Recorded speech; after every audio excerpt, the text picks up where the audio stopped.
Good evening. I'd like to call to order the February 7th meeting of the New Canaan Board of Education. First, tonight we'll review and approve our agenda. Motion? Erica, second. Bob, all in favor? All right, thank you. Next is the approval of minutes for 3 meetings. We've been busy. The first is the minutes for January 24th. Motion to approve. Erica, second. Brendan, all in favor? Okay. January 31st, special meeting. Motion. Hugo, second. Phil, all in favor? We don't have the 4th. Oh, that's right. Yep. And the February 4th, we'll push that to the next meeting. Thank you. Next, comments from the public. To ensure the public's right to be heard, the board has set aside time during the meeting for public comments. 2 minutes will be allotted to each speaker and a maximum of 15 minutes to each subject. So if you would like to address the board, just raise your hand or you can just head up. Go ahead.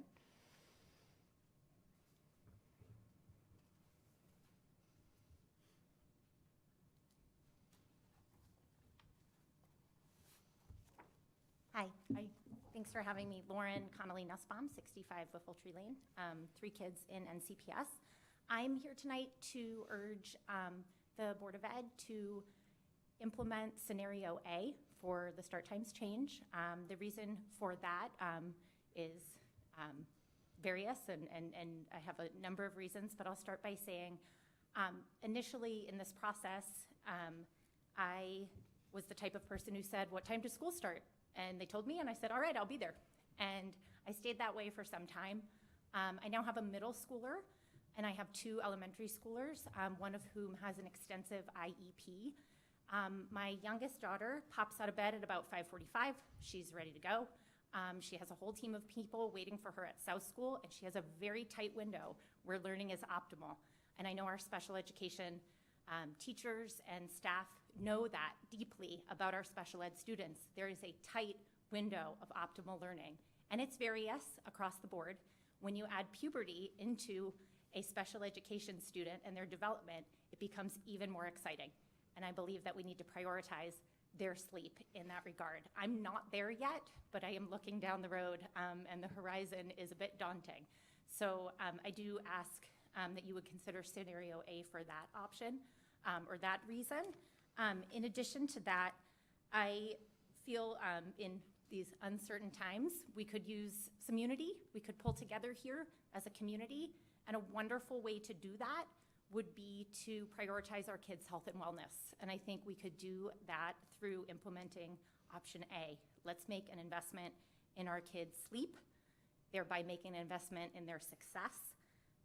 We could also make an investment in our teaching staff, let them know that we're going to deliver the younger kids at the early time and the older kids at a later time when they are most ready to learn. I just ask that each one of you consider this deeply. My anecdotal experience shouldn't sway anyone any which way. What we should try to do is what's best for the greater good.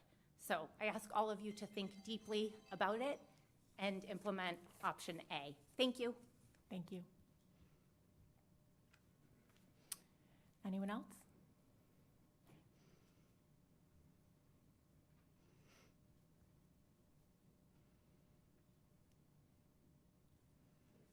Good evening. My name is Ryan Sullivan. I live on St. George Lane in New Canaan. First of all, I'd like to thank this board and Dr. Lutzy for writing their letter to the governor. I thought the process for drafting the language was transparent and thoughtful, and it was nice to see this group working together to voice the concerns expressed by the community. It is clear that this message was received in Hartford, and I was excited to hear the governor today not extending his executive order, and the mask mandate will end this month on the 28th. Unfortunately, your work is not quite done. Tonight, I would like to reinforce that the parents of the community need to see follow-through on this issue. As we have discussed in prior meetings, the New Canaan Public School should continue to ramp down COVID mitigation strategies. My son's bus windows were still fully open last week, despite this being a discussion point of prior meetings. We need the steps for COVID protocol unwind outlined clearly with dates and milestones. And the clearest milestone for me is February 28th. After the February break, I expect that the board and this administration will be giving decision to wear a mask to school to the parents.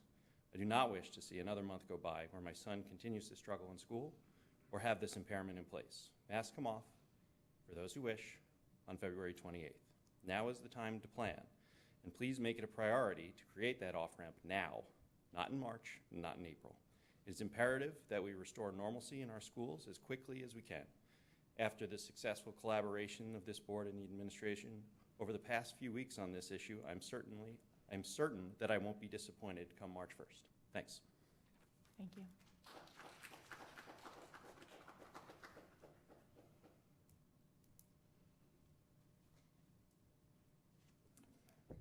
Hi, Danielle McMahon, Verity Drive.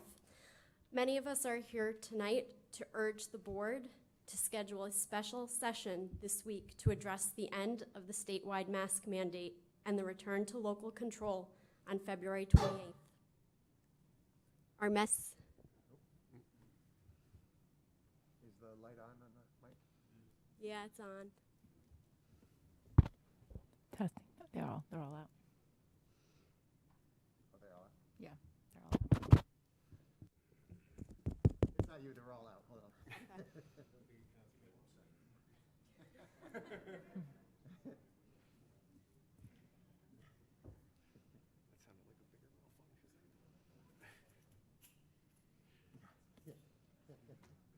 9 out of 10 times, yep.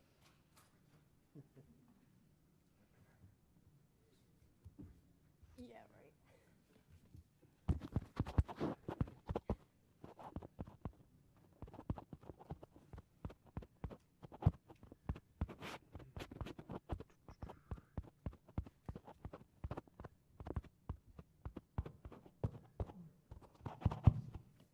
Okay, Okay, thank you. they're back. Yeah, for those watching at home, we had a little mic problem, but we're back on. Go ahead, please. Thank you. Okay. Our message remains clear. We want parental choice. Health authorities are able to advise us on the risks of contracting or getting seriously ill from COVID, so we can make well-informed decisions. However, it is up to parents to weigh those risks compared to the social, emotional, and educational impacts of mask measures. Parents are in the best place to make decisions in the best interest of their children's entire well-being. Furthermore, everyone now has the appropriate tools to protect themselves, so the decisions of one do not impact the safety of others. Mask mandates have not shown to make a significant impact on limiting the spread, but for many kids, the effects have had serious negative effects. Let's restore our individual freedoms and allow parents. Uh-oh.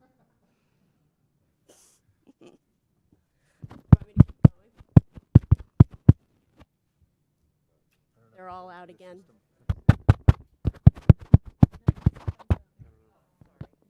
Test. No, it's on.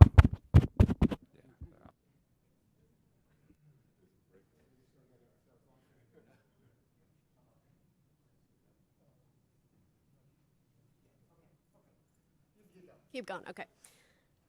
Let's restore our individual freedoms and allow parents to make the best decisions for our children. A week ago, we started the New Canaan Children First initiative, which asks our town officials, Board of Ed, and superintendent to immediately remove the mask mandates once the EO is lifted on the 28th. In a week, we have over 700 signatures, and that list continues to grow every day. We have bipartisan support from members across the community, and we plan on submitting this petition officially before the 28th. And I have it tonight if you would like to take a look.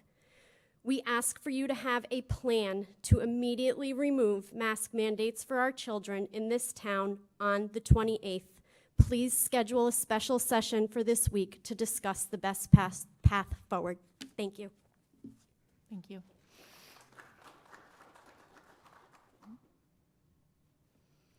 mics go down, it's just in this room. It's still going out, so they can keep going. Okay. Hi, it's nice to see everybody again. It's been a while. Heather Moore from 10 Snowberry Lane. I'm here to talk about school start times that are on the agenda tonight. I'll make it brief. Tonight, the 9 members of this board need to decide if they will delay high school start times via scenario B by 30 minutes or via scenario A by a full hour. There's definitely an overwhelming amount of information to digest. It's unfortunate this decision needs to be made tonight in the midst of overwhelming levels of frustration and emotion in our community. I sympathize with how much you all have on your plates right now. This is where we are, and tonight is the night for a decision. So I would ask that above everything else, you make your decision based on 4 simple and somewhat startling facts. Fact number 1, every major medical association in the country agrees, as do all the pediatricians in New Canaan and throughout Fairfield County and the state and the country, that teenagers need a minimum of 8 hours of sleep at night, minimum. Fact number 2, about 40% of New Canaan teens are getting 6 or fewer hours of sleep on school nights. And just to say that again, 40% of New Canaan teens are getting 6 or fewer hours of sleep every night right now. Fact number 3, the majority of New Canaan teens are currently getting 7 or fewer hours of sleep every night, well below what's recommended for our teenagers. Fact number 4, our teens are chronically sleep deprived, and chronic sleep deprivation is incredibly harmful. So based on these facts alone, scenario A is the only scenario which will begin to move the dial on our teenagers' current sleep deficit of at least 1 to 2 hours, if not more. Please choose scenario A for the school start time for fall of 2022. Thank you. Thank you.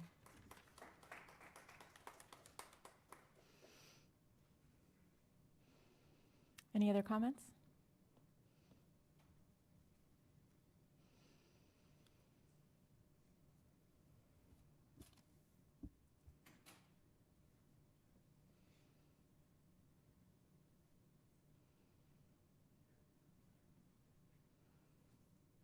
Good evening, Jody Azzapardi, Faraday Drive.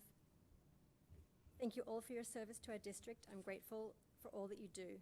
I've spoken several times in the past, but I've not had the chance to speak to the new members of the board, and I'm grateful for the opportunity tonight. I wish to express my support for healthy start times under scenario A.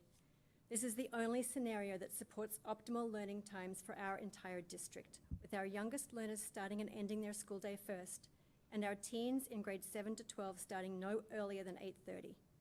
There will always be resistance to change, but as a community, we have already been through 2 full budget cycles discussing this scenario.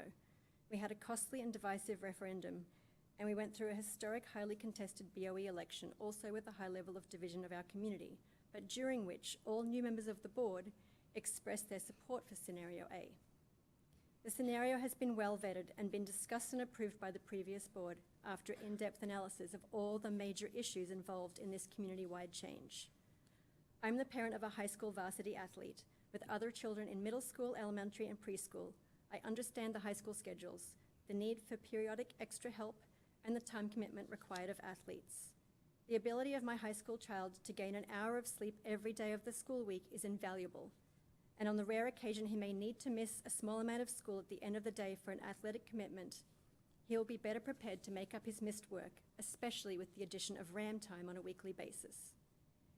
He is a member of the golf and hockey teams, and I understand the possibility of missing some school during golf season due to daylight constraints, and the rare occasion that hockey games can't be scheduled later in the afternoon, or for the potential of occasional hockey practice before school. For the small number of teens who may be impacted across these 2 sports alone, it is still worth making the change to allow the majority of teens the majority of the year to gain an extra hour of sleep daily.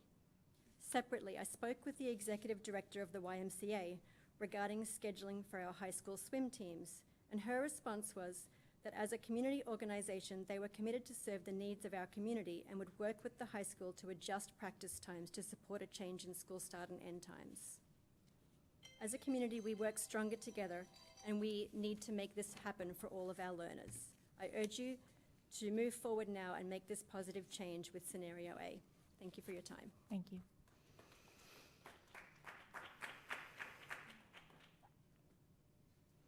Any other comments?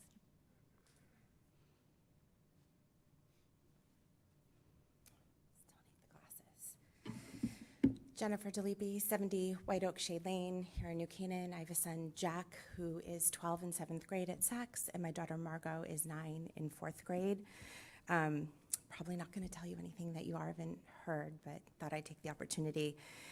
I've thought a lot about where we've come from today. In fact, I sent you letters today forgetting when we did the first petition and when things have happened around start times because it's been so long. And it felt a little like we've kind of lost what we all started this about, which was the health and well-being of our children. That's where we all started on the same page, and it's become a little of the Hatfield and McCoys. And in the end, Dr. Lutze, you gave us a gift. You gave us scenario B, which actually serves the widest set of our children and our entire community. You rose to the challenge that we asked, saying, we know you do great, but we think you can do better, and you did. You listened.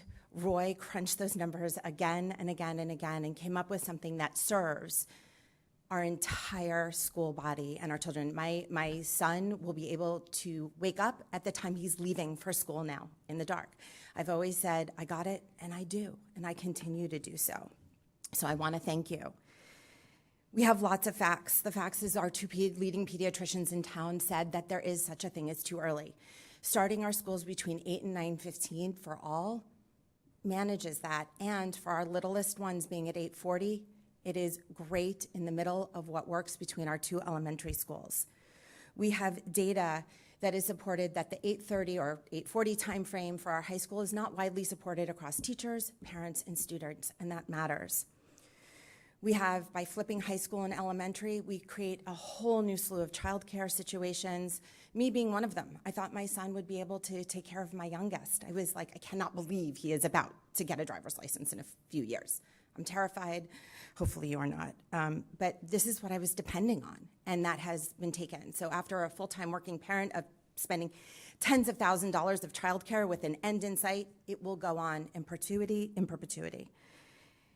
This was never about, nor it should have been, and we were all on the same page as a community, that this was for the health and well-being across all our students. It still can be with scenario B, and we shouldn't put that lightly with the least amount of disruption to our community. Thank you. Thank you. Any other comments? Just please come on up. Okay. Oh, sorry.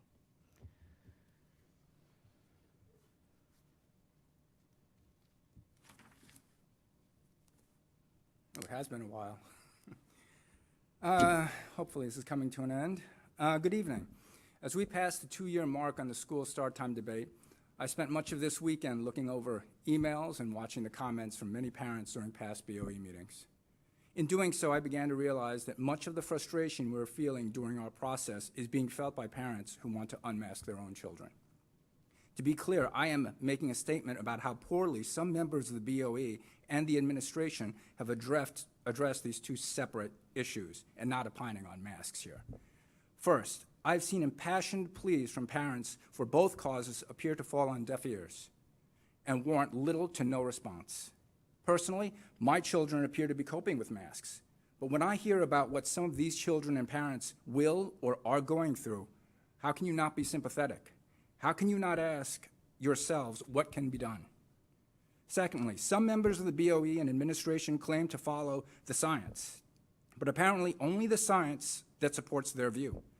Anything contrary is simply discounted or completely ignored. We've provided a substantial amount of research from professionals in the field with barely any consideration or even acknowledgement. Thirdly, some BOE members claim they are not epidemiologists, so they cannot opine on masks. Yet they are not pediatricians or sleep specialists, but feel completely comfortable opining on the sleep needs of our young children. And finally, I have stressed this for the past 2 years. The BOE has been elected to represent parents and the school community, not simply to support the administration in any decision they choose. Let's find out what stakeholders want. I believe high school students have already spoken, with 76% of those kids opposed to this schedule. And our staff has spoken, with 72% opposed. Let's find out what parents want. For me, it's really pretty simple. A fair compromise with option B, or an alternative that gets one group all that they want, totally at the expense of another. Thank you. Thank you.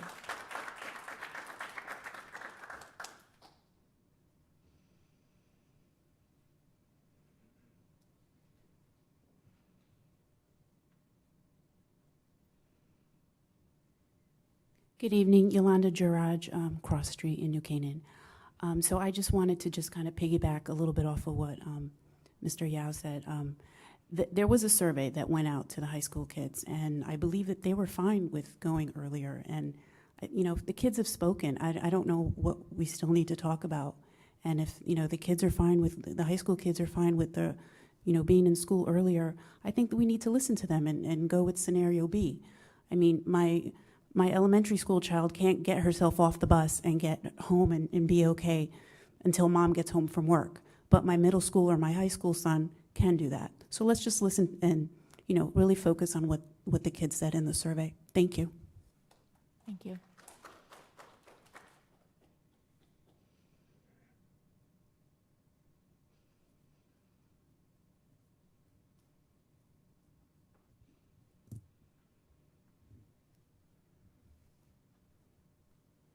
Good evening, Paul Gerard. Exact same address as Yolanda. So I'm here to talk about the start times, and I can say this as someone who was in the education field years ago, high school in particular, one particular tough high school. I remember high school kids would walk in late, and they need tough love, and you'd say to them, why are you late? Oh, I was up late, I was doing this. Why? That's a personal choice. These kids need parental supervision, and they need parents to stay on them. They don't need parents constantly stroking their egos, saying, oh, it's going to be okay. You need tough love. Sometimes when my son likes to stay up late and I go in his room, I say, oh, you wanted to stay up late, right? Is that why you can't get up? Get up now, get dressed, you got 5 minutes. He's down in 4 minutes because he knows better. So that's what these kids need. They need constant supervision. Get off your phone. We know that these cell phones are keeping them up and overstimulating them. So to me, we either stay with status quo. I don't have a problem with it at all. The older kids, historically, the schools I went to, whether it's PS 89 in the Bronx, young kid, you're in school a little later. It's the high school and middle school kids who generally start earlier for a reason. Elementary school kids get out later. Parents can pick them up. It's also cross-compatible with work schedules. So we have to take that into account as well. So I'm looking at this from a perspective of both a former educator as well as what works and what's conducive to learning as well as parents. And I think, like with my daughter, she could sleep into 10:30 if I let her. One of the parents said their daughter's up early. Of course, every child is going to be different. We know that. Every single child is going to be different. But I think it's either status quo or scenario B. Those are the only two viable options to me that I look at that are conducive and make sense. I mean, I don't know why there's been so much vitriol regarding this argument. Like when we moved here, I'm like, okay, great start times. George gets to, start school, school at 9 a.m., works out great. Historically, that's what worked for me when I went to public schools. So I'm looking at it from that perspective. And I can say I had some tough classrooms, and I never once had to call security to get my kids out, and I pride myself in that because I handled it in my own classroom too. Those are the exact same kids get to bed early. They need tough love. These kids need tough love. Come on, no more softening up this generation. They need tough love. Thank you.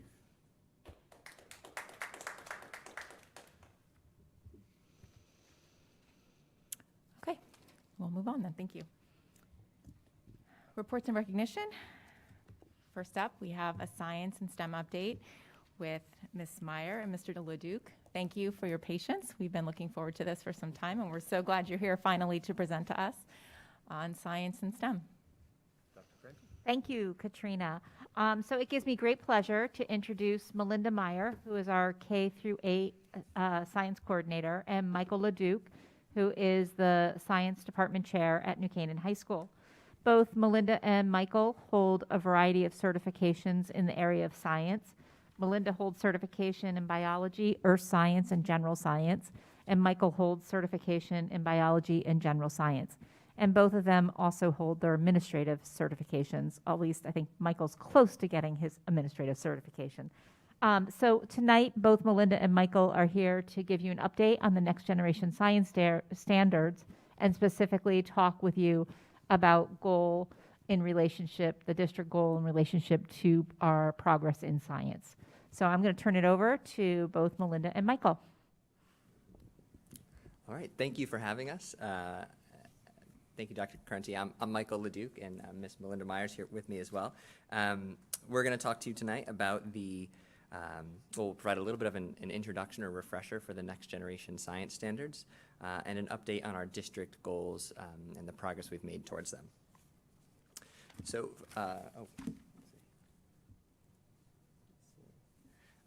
first, this is our K12 Vision for Science that was created a number of years ago with both the high school and the whole K12 staff. I'll read it for you.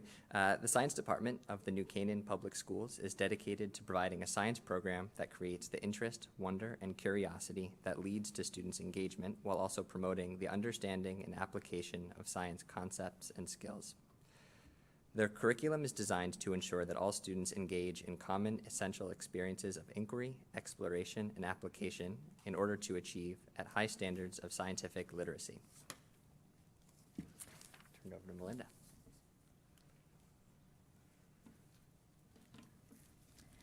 The designers of the next generation science standards understood that strong science education equips students with both an ability to make sense of the complex world around them and provides foundational skills that are necessary to drive future careers and life. The NGSS documents state a major difference between the NGSS and previous science standards is three-dimensional learning. Three-dimensional learning refers to the thoughtful and deliberate integration of three distinct dimensions: the scientific and engineering practices, the cross-cutting concepts, and the disciplinary core ideas. Through three-dimensional learning, the NGSS emphasizes that science is not just a set of isolated facts. This awareness enables students to view science as more of an interrelated world of inquiry and phenomenon rather than a static set of science disciplines. So let's dive a little bit deeper. What are scientific and engineering practices? Well, that's what scientists do. They're the standard behaviors that scientists and engineers use to explain the world or to solve problems. The cross-cutting concepts is how scientists think and link. It is the framework for thinking scientifically across disciplines. And the disciplinary core ideas is what scientists know. They represent the fundamental scientific knowledge. The next generation science standards represents a shift in science education and requires a different approach to teaching science than it has done in the past.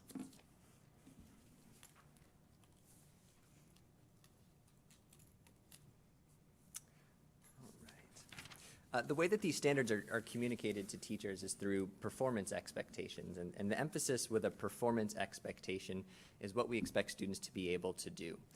These performance expectations are three-dimensional in nature, so you'll see we're going to use a color coding system throughout this that's commonly used with NGSS. So the performance expectation here is a high school earth and space science standard. The performance expectation itself is to analyze geoscience data to make claims that one change to Earth's surface can create feedbacks that cause changes to other Earth systems. You see there's a lot of clarifying statements there to help guide the scope and the assessment boundaries for what the standards are conveying here. So these are three-dimensional in nature. It gives us an end goal for where we want to get students to, but it doesn't tell us how to get there, and that's where our curriculum writing with our whole team, the CLC, the Curriculum Leadership Committee, that's where the curriculum writing, along with all of our disciplinary experts, comes in.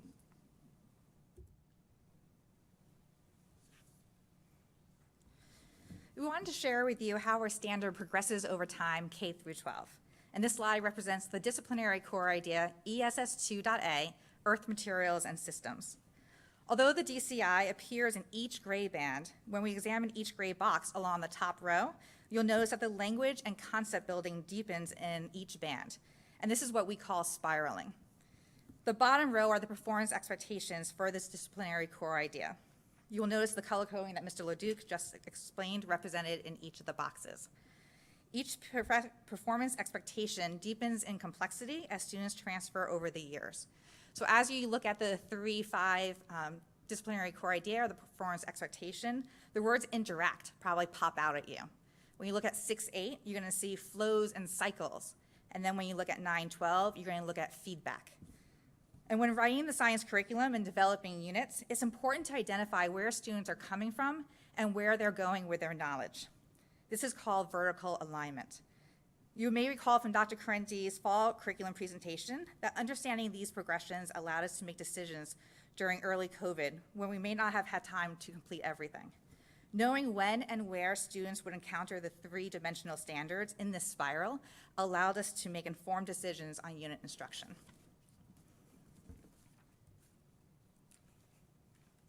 All right, and now a little bit for what this would look like in the classroom.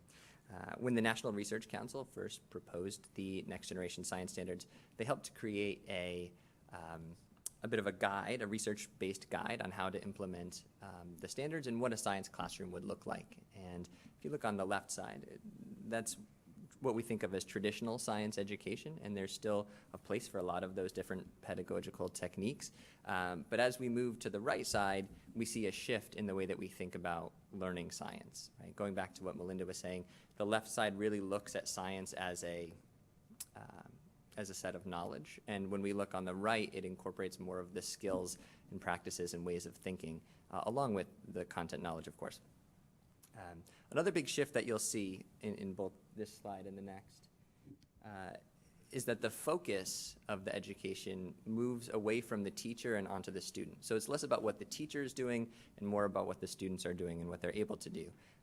And this is a theme we see across all disciplines. It's this move towards student-centered instruction and learning that we see through all of our school systems here. Sorry, all of our schools.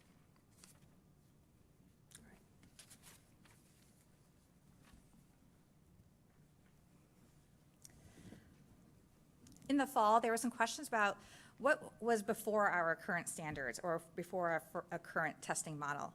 So I wanted to create this slide for you to share with you that prior to Connecticut's adoption of the Next Generation Science Standards in 2015, we had Connecticut Science Standards that were assessed on something called the Connecticut Mastery Test.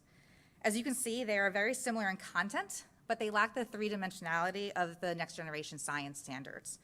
The performance expectations of the Next Generation Science Standards on the right demonstrates the actions of science and the way scientists think and link.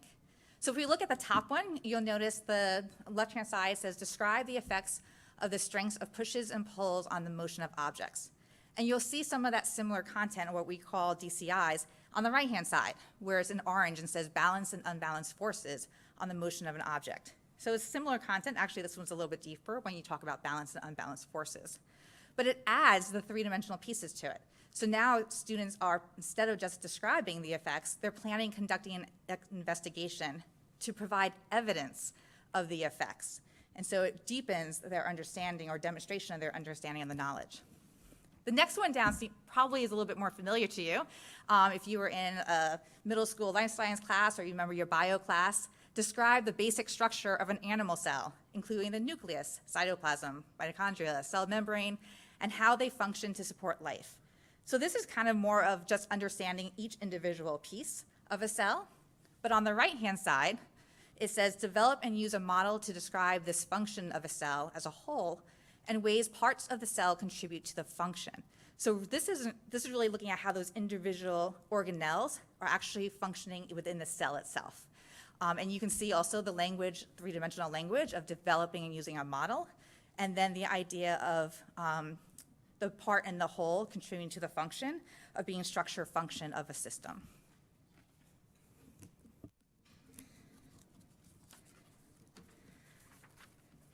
And this timeline was really fun to put together because it really tells the journey that we took right from the beginning in 2012 for the K12 framework for science education that was released, and where we are now, 10 years later. The dates highlighted in purple represent times that the Board of Education heard updates about the work we were doing for the NGSS and STEM. As you can see, curriculum development takes time. It involves committees, professional development, curriculum writing, feedback cycles, and new assessments.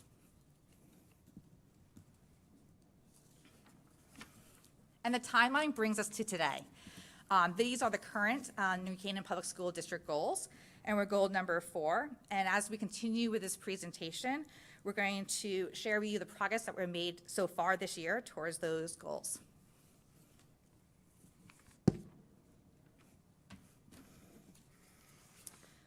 But before I share some of the progress that we made, I wanted to share with you the structure of the science program in the elementary school.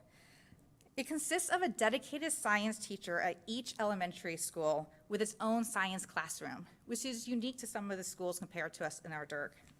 The program is a hybrid model. Now, hybrid, different from the way we've been using it.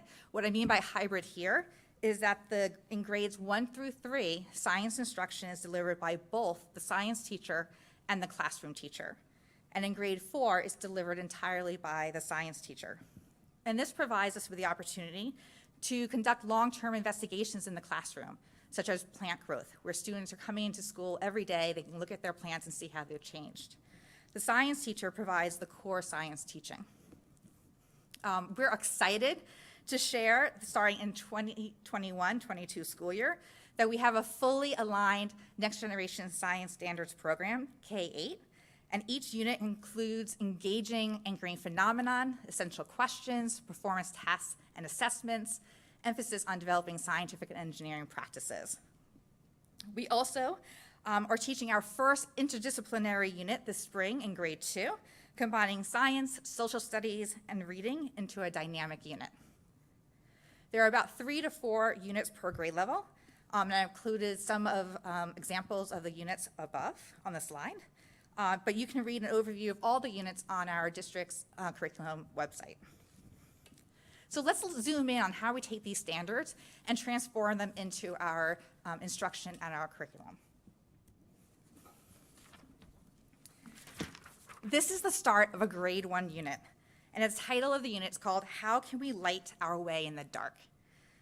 We use a variety of engaging images. This is just one of the start of the phenomenon images, as our anchoring phenomenon. As students look at each image, they share what they notice and wonder. So let's pause for ourselves and take a look at it and think about, like, what do you notice and you wonder? Students might talk about where it's light and dark in the image. They may use the term shadow. They might identify objects that they see in the light areas, so the vegetation, the moss on the rocks themselves, maybe where the light source might be coming from. They might also say that they can't see objects in the dark areas of the photo. And these photos are purposely selected to elicit questions that are aligned with future learning experiences that help students make meaning of the unit phenomenon.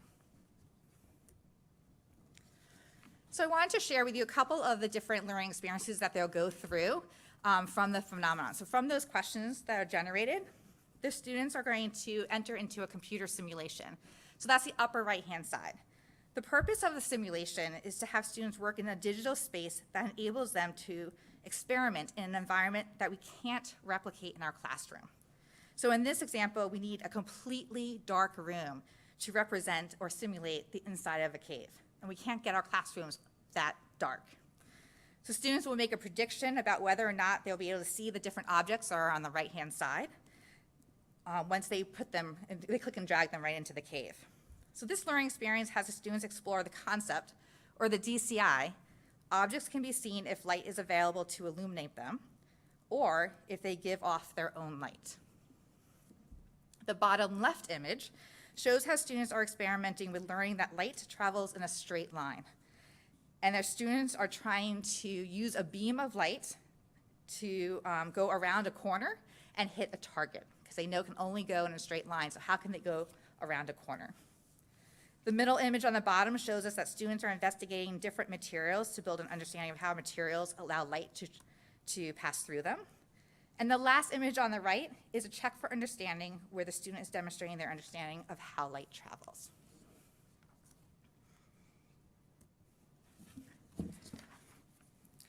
At Sachs Middle School, we are proud of our relevant phenomenon-driven units and celebrate our work over 10 years developing the NGSS-aligned program. These engaging units include the bath bomb unit in grade 7, which is about chemical reactions, disruptions in ecosystems in grade 6, which is shown in the bottom right, and which also includes a wave and knee exploration component.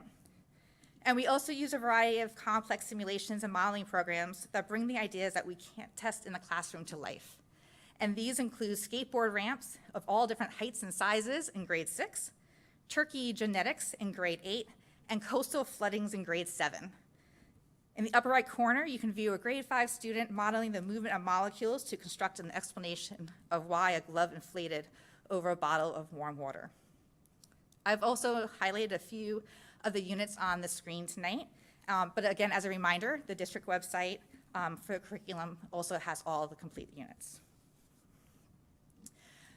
Also, when we go to Sachs Middle School, we transition to a shift towards an emphasis on advancing the scientific and engineering practices that we mentioned earlier today. And we look at the advancement of it for all students. Educators are tracking growth in each of the scientific and engineering practices and have spent a significant amount of time over the past 4 years in professional development workshops, book studies, department meetings, all engaged in understanding how these practices grow and develop from 5th to 8th grade. Our work on District 4A this year also has us currently evaluating these progressions using something called looking at student work protocols.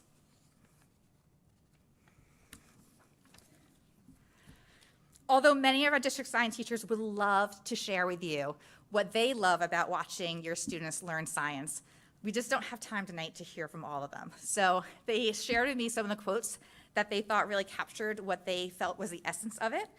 So I put these on the screen tonight. And you will notice themes that emerge as you read each one. These themes include collaboration, self-reflection, and perspectives.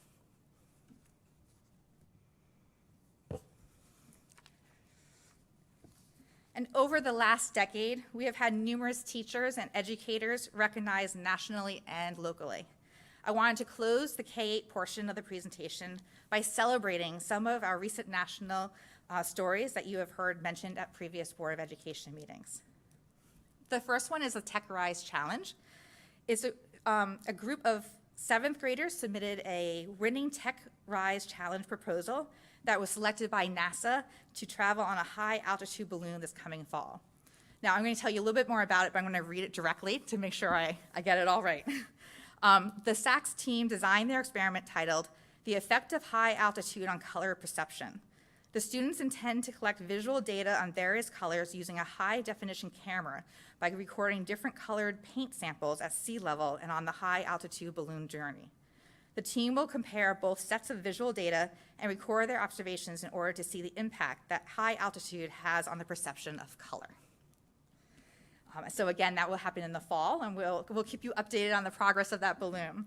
Another winner was in 2019, and that was the Samsung Solve for Tomorrow contest, in which students are asked to consider how science, technology, engineering, and mathematics can be used to create change in their community. This team designed an indoor building-based GPS tracking app to help the visually impaired navigate their surroundings. So these are just some of the examples of ways that students are taking what they're learning in our classrooms and through our clubs and applying it to the next level and beyond.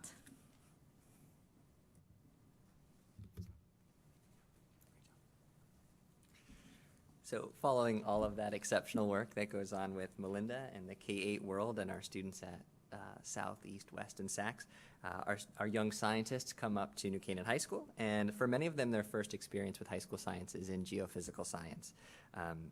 This course was its first run-through was 2019, which was an exciting year in education. And the course was designed using the Understanding by Design process, which is the same framework that all of our courses are designed using.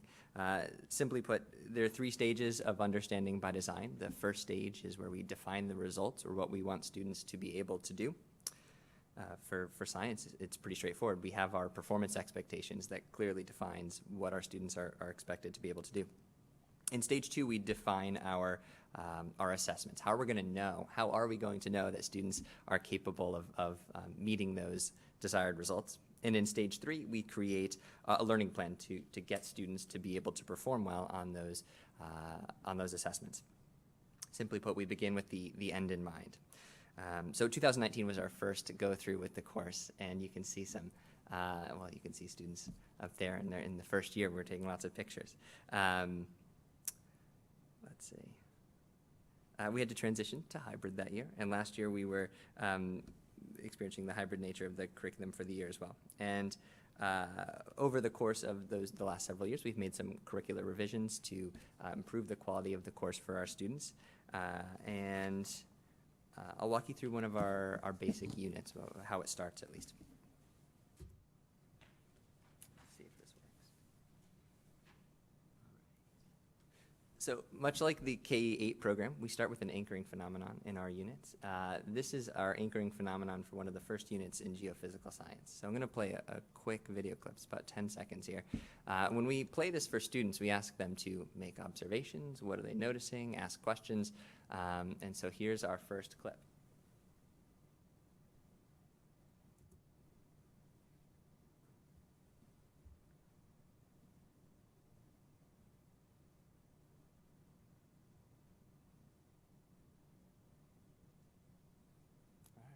That's it. That's all we give them to start. And so that typically generates a lot of questions from students, as you can imagine. And we use this to drive our questioning activity, in which students start with their observations, they ask questions, and then we put students in groups, and they start to ask their questions to each other and see if people had similar questions, different questions, and they revise those questions to make them all open-ended, rich questions. We have our groups rank the questions that they most want answered, and then as a class, we start to group those questions into categories. Maybe we'll get questions about, why is the liquid bubbling? Why is it on fire? Why might they be doing this? We get a whole series of different questions that we can use to guide our instruction. Because what we do once we have those questions is we help students, we chart a course through the unit in which we're able to answer those questions, where students are able to answer those questions. More than the teacher leading it, students are leading the nature of the discussion. And a well-selected phenomenon will help us lead our students to all of the expected results that we're working towards.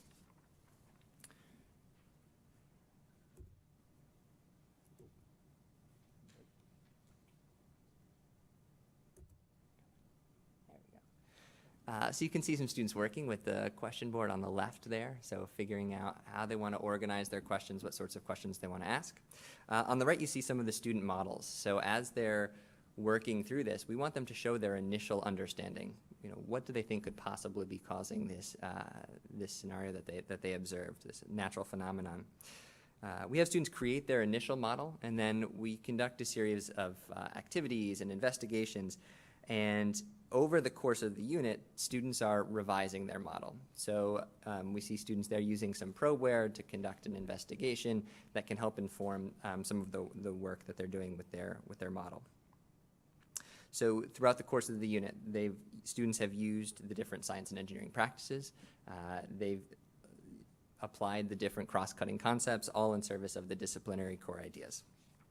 So this is all a part of the sense-making process. Here's an example of a data-based activity that we give students. This is a three-dimensional formative assessment. So we give students data on the right side of this sheet, and they're asked to answer a question describing the relationship between albedo and sea ice. So this goes back to that performance expectation that we introduced at the beginning. And so this is a three-dimensional activity in which students are looking at geoscience data. They're looking at how a change can impact other Earth systems, and they have to do what's called a CER, or a claim evidence reasoning. And this is a common style of assessment that we use both at SACS and at the high school as well. So students analyze the data, they make a claim based on that data, they back it up with evidence, and they explain how their evidence supports their claim, what's the underlying scientific explanation in their reasoning section.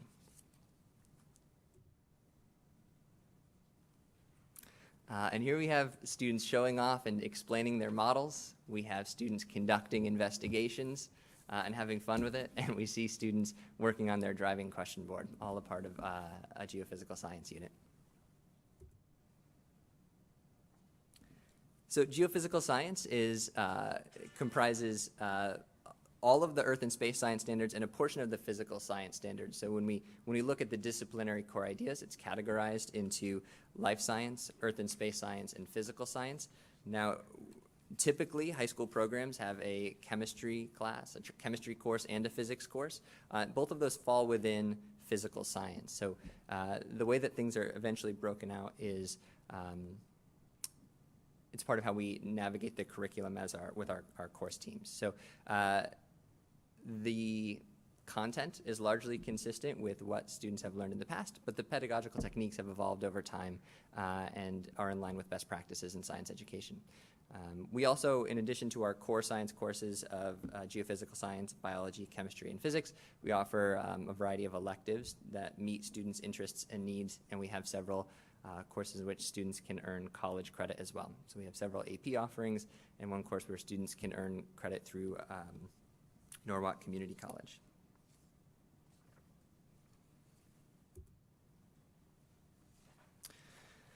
Beyond geophysical science, we have phenomenon-driven instruction increasingly used in our courses. This promotes systems-level thinking. It's in line with best practices in science education, and learning is contextualized. It's not a discrete set of ideas. It's something that students are figuring out and using skills to do so. Modeling is at the core of our science courses as well. That fits in with the phenomenon-based instruction. Those claim evidence reasonings are used pretty consistently across our courses, and understanding by design was our framework used for creating all of these courses. Melinda got to show off some of the great successes at Sachs, and I'd like to brag a little bit about what's going on at the high school as well. We have a team competing next week, actually, in the annual Teams competition. It's the test of engineering, aptitude, mathematics, and science. And last year we placed first in the state and fourth in the nation. And we have our team competing next week, right here, and I think in this very room. And we do very well in this competition. We've been nationally ranked, and we've placed top five 6 times in that period. So we do very well there. We also compete in Physics Bowl, not the last 2 years due to, well, the event hasn't happened in the last 2 years, but we were first in New England twice and never lower than 4th in New England. So we do exceptionally well in this physics competition. In science, the mark of exceptional scientists is in their research. Mostly at the college level, though we have had students do really well in research at the high school level, mostly through our topics in science research course. We had 5 students become Regeneron STS semi-finalists. This is one of the most prestigious science awards, and this comes through research that students do in partnership with us, but typically partnered with outside research organizations. Maybe they have an internship at a laboratory for the summer, and we've had 5 semifinalists, which is pretty remarkable. And last we had 2 students in 2020. Our students also go on to be quite successful if they choose to study science in college. We compiled a quick list of just the students who have kept in touch in the last few years, and they've gone on to study at all these great institutions. Beyond that, some of our students have gotten jobs at some of the most exceptional science research institutions and labs, including the NASA Jet Propulsion Lab, CERN, National Institute of Health. We've had some very impressive students come through our science program here, which is a testament to the support they've gotten from the board. All right. Next steps are the exciting opportunities where we explore both continued work towards the district goals and also what is next on the horizon for science education. So in recent innovation presentations and conversations, you have heard about how we look to extend our curriculum into incorporating virtual and augmented reality into our program. We are looking forward to implementing a new learning experience in grade 4 this spring, which is a collaboration between the tech integrators and the science teachers using the VR, AR platform CoSpaces. I also shared with you earlier in the presentation about the grade 2 integrated unit this spring called Animal and Plant Interactions, and we hope to expand those opportunities in the upcoming years as well. I know you've all been in discussions about the planetarium and what the future of that could be, so that's one of our hopeful next steps as well. A lot of the work at the high school, especially on our upcoming PL Day, will be surrounding the attributes of a graduate in the mastery-based diploma portfolio and creating some instructional models that can align with that. Of course, we want to continue to explore elective offerings that can meet the needs and interests of our students, and continue to work on our other board goals. So we're working on revised units of study for biology and chemistry, and placing specific performance expectations in the physical science category, whether they fit into chemistry or physics, and how we can best accomplish those with our students. So I think that's what we had. I know we kept it pretty quick there for you.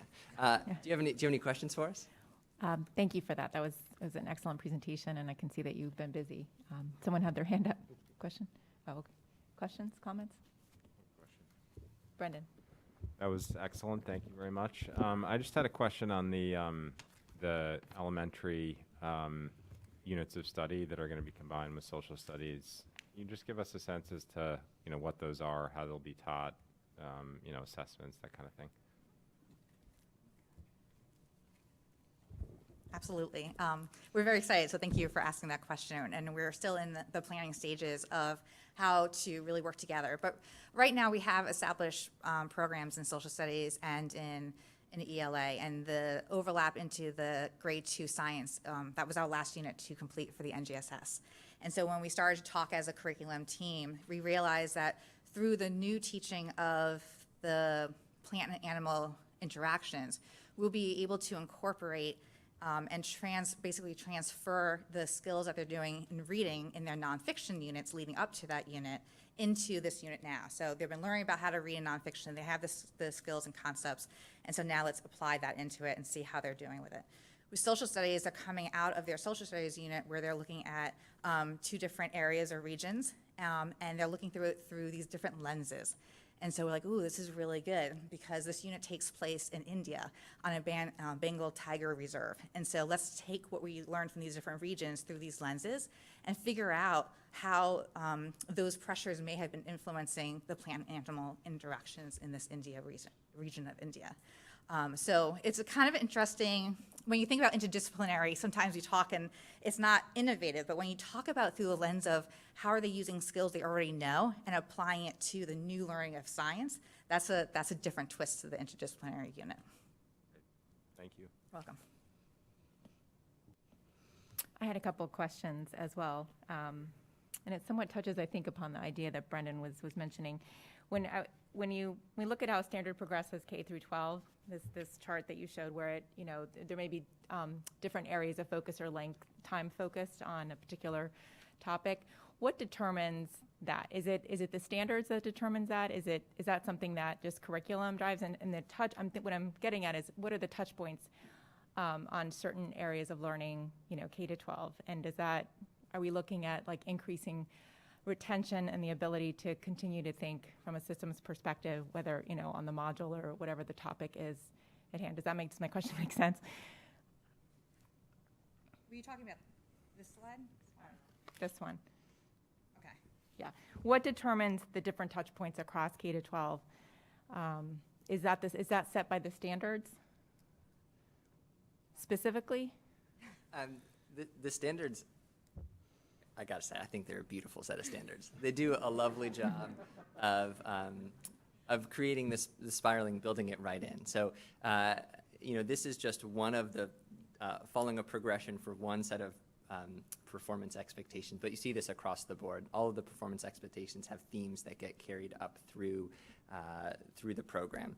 And so, yes, we finesse it and we make it the way that we want it to be and chart our own course, if I may, through the standards. And Melinda and I coordinate on what that looks like at the different levels. And just to elaborate, I think some of the touch points are when you're talking about the next generation science assessment. So the next generation science assessment is strategically placed at grade 5, grade 8, and grade 11. And so when you look at those standards, they're saying, what have the children learned from K through 5? What have the children learned from K through 8? What have the children learned K through 11?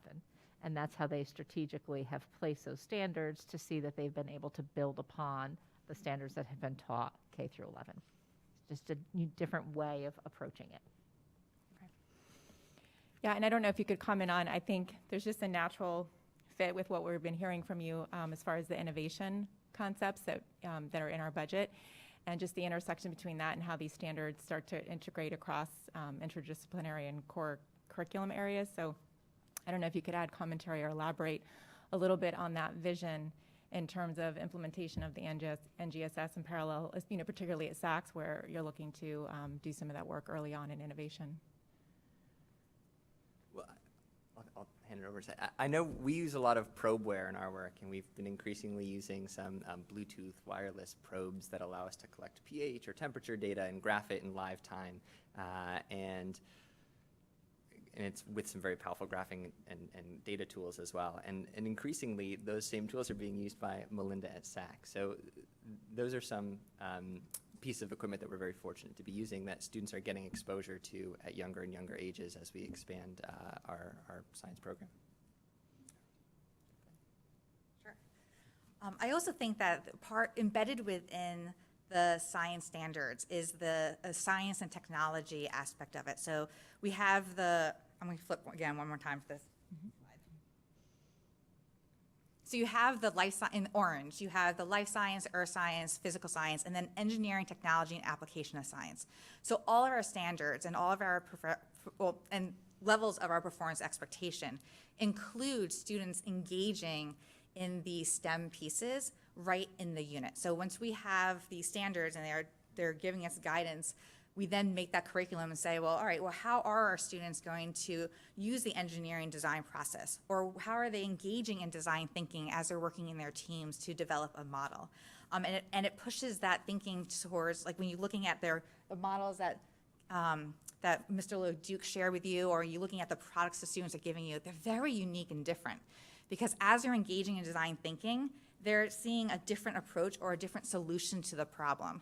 And it allows a class then to say, take a look at all those different solutions and think about what are the strengths or constraints of the different solutions that my peers are putting in front of me, and how can we now take those strengths and design the best product.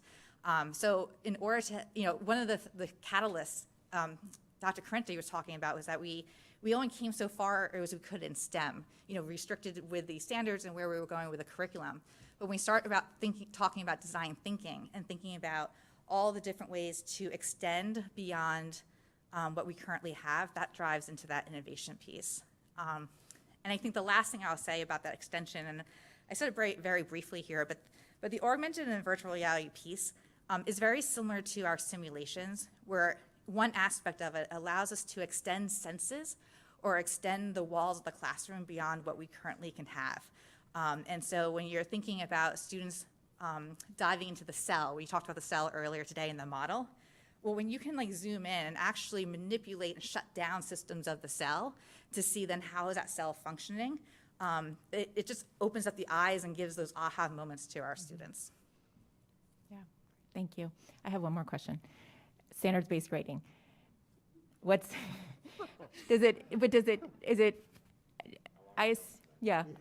just a quick question. I assume that it runs in parallel with this implementation. I mean, it seems to align well, and I pointed out only to say that I think it does start to overlay nicely looking forward, and I just asked for comment, not trying to start a conversation.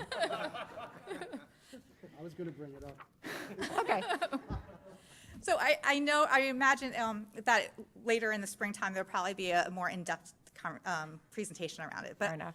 Now that you see this here, we give feedback to students on each of those different pieces, the cross-cutting concepts, the disciplinary core ideas, and the cross-cutting, which one did I miss?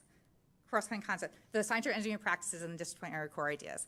So when students are giving us an assessment or they're demonstrating their understanding, we give them scores on each of those different dimensions, because you might be really good at explaining how the balanced or unbalanced forces are interacting with an object. But when we ask you to model it, you were struggling with how do you model that? And so we can say you're at a level 3, or you are a solid understanding of the content, but we want you to focus on modeling. And so when you go home and you have a very limited time to do your academics at home because you have sports and families and taking care of your siblings, we want you to dive your attention into focusing on models and bringing that up to speed. So it really gives them specific feedback for each of the different areas, including their habits. So sometimes we might all remember we turned in a project late and we got 10 points off. And so you might go from 90 to an 80. You're like, oh, I got an 80 on that. Well, in standard-based grading, we say that you got a solid understanding of the project, but you have a lower score in your time management. So again, we want you to spend time in working through how do you manage your time, how you plan that, what type of strategies can you use. And the other thing that's interesting is that when you looked at the history of standard-based grading for the science department, and you look at when we started the work with NGSS, they paralleled, as you mentioned, because the educators said it's really hard to look three-dimensionally at science education and put one score on it. So what's an 88 versus an 86? And whenever we attend workshops nationally or locally, the question always comes up in the discussion. How do we score this three-dimensionally and give students feedback when I have to use a traditional score? And we kind of smiled because we had the leadership to start thinking about this early and say, instead of spending our time in our limited time in our department meetings, we can spend about an 86 versus an 85. We can spend time talking about how do we get students to be successful on this? What's the next iteration of our assessment? How are we able to take students to the next level or support students who need a little bit more? So we can really engage in the meat of the work without having to worry about the nuance of an 88 versus an 87. So we're going to have more conversations later on, but I open the door. Okay. love it. Other questions, comments? Brent, go ahead, Phil. Just a painfully obvious observation that you guys are undoubtedly the two most enthusiastic supporters that I've seen since being on the board. I can tell that this science really moves you guys. It's very, very real, and I feel like if that sort of attitude and that enthusiasm is permeating the rest of our science department, then the future is probably pretty bright here. So. I definitely, we certainly did have fun preparing this, but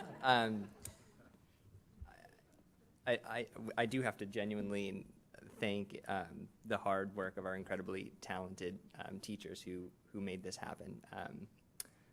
So it was really fun reflecting on it and looking at this happen, but we have teams of incredibly talented colleagues that made this work happen. All right. Great. Oh, Bob? Yeah. I was going to ask, can you talk about the assessment a little bit? I don't know who's that directed at? The next generation science assessment? Yeah, it's like 5th, 8th, and 11th. Sure. Michael, Melinda, would you like to? Here we go. So the standards are grade banded, so you can see the performance expectations that line up at different touch points here, and the assessments hit at those specific different ages, which is why we test in 5th, 8th, and 11th grade. Are they like performance assessments? How does it work? Maybe you can explain the uniqueness of this test, because the next generation science assessment is very different than sitting and taking a paper pencil test where you read and answer comprehension questions. And there is some technology that's involved in regards to phenomenons and other things. The format of the assessment is varied. There are different styles of questions and whatnot, especially at the high school level. But the claim evidence reasoning style formative assessments that we do mirror the style of assessment that they might see on those on the NGSS assessments. So students are often presented with an experiment or data, and they have to manipulate it and make claims based on that evidence that they collect. Melinda can speak more to some of the specifics of the other grade bands as well, but data analysis and conducting experiments is at the core of it, which is at the heart of our program as well.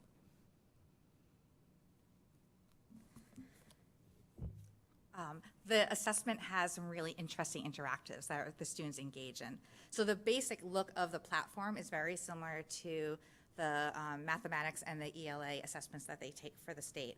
But what's added is that they can actually run investigations. So without getting too far in the weeds, there's like a phenomenon, and then there are questions that follow, and they're called clusters.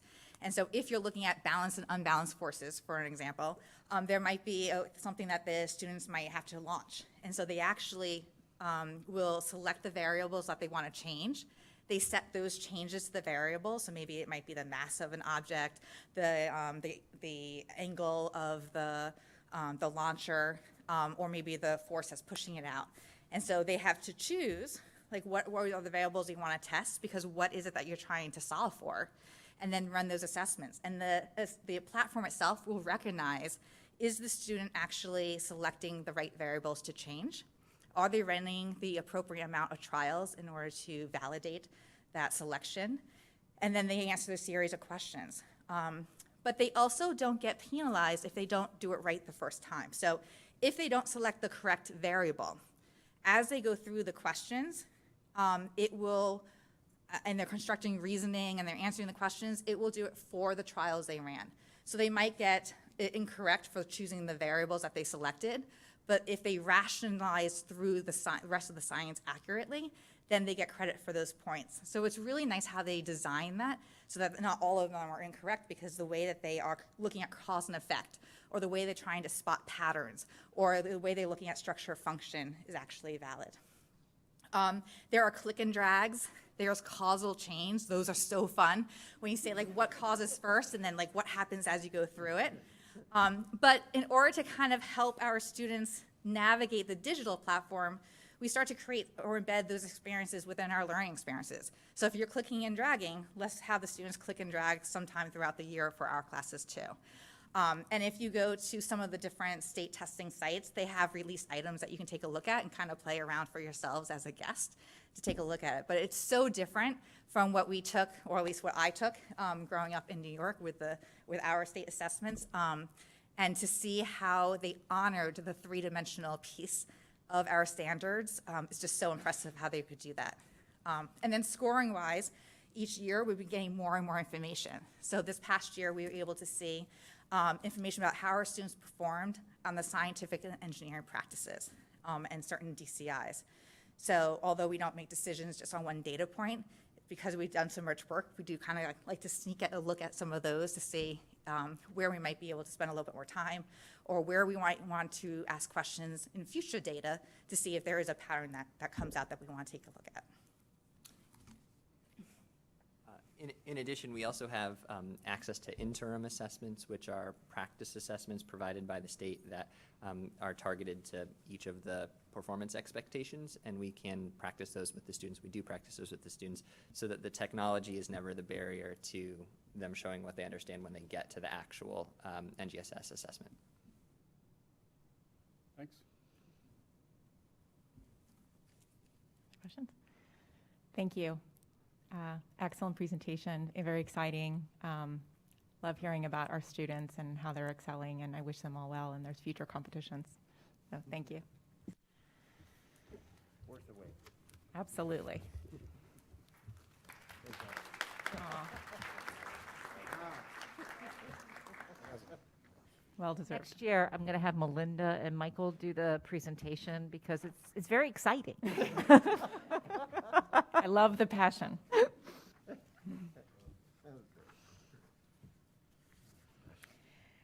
Okay, I guess All right. next is COVID update. Dr. Lutzy, Yes. Thank you. breaking news. Breaking news, that's right. Why don't we start with that? So just to be sure that everyone is on the same page, this afternoon Governor Lamont held a press conference to discuss mask requirements and other COVID-19 protocols. The governor was joined in the press conference by the Department of Public Health Commissioner, Commissioner of Education Charlene Russell-Tucker, Chief of Staff Paul Mounds, Executive Director of CAPS Fran Rabinowitz, and my colleague Matt Conway, who's the superintendent of the Derby Public Schools. So in that press conference, Governor Lamont announced that he's recommending that the statewide mask mandate end as of February 28th, 2022. He articulated that the protocols for masks to be worn in schools and child care centers as of the 28th will not be mandated by the state of Connecticut, but instead will be up to local districts. The DPH commissioner said that COVID cases are dropping rapidly compared to previous waves, and that the state will be leaving the decision to impose or whether or not to impose a mask mandate with the local districts. Fran Rubinowitz from CAPS got on just to share that she thanked educators for the work that we've been doing throughout the pandemic, of course, and said that, as an educator, she's believed in the guidance from the DPH and what they've put forward during the pandemic. And so if they feel we're in a place now where we can move forward on a different path, that she understands that and certainly supports that. And as an educator, we'll continue to move with the Department of Public Health. And then my colleague talked a little bit about how we're working together to be sure that the logical steps are taken throughout. A couple of questions were asked that could be helpful, I think, for the board to understand. So one of the questions was, will ending the mask mandate require legislative action? And the response was, if the legislature codifies the 11 executive orders that the governor is asking them to review, then the administration will have the discretion to end the statewide mask mandate through the Department of Public Health. There were some questions that came up about other protocols as well. And the DPH shared that they'll be sharing some guidance to help schools figure out what they should do going forward. Understanding that, of course, masks are one mitigation strategy. We've talked, and you understand sort of the layering of mitigation strategies and how these things all work together. And then the question about, who does make the decision? How does this happen? And it was, the response was school districts working in collaboration with their public health department, the public health director, making those decisions. So that was the brief, just sort of high-level summary of the press conference that was held this afternoon. Going just briefly into a couple of metrics, just to give an update on that. You have there's a one-pager that simply is just the baseline, as we talked about last meeting, where we were looking at staff absences and fill rates.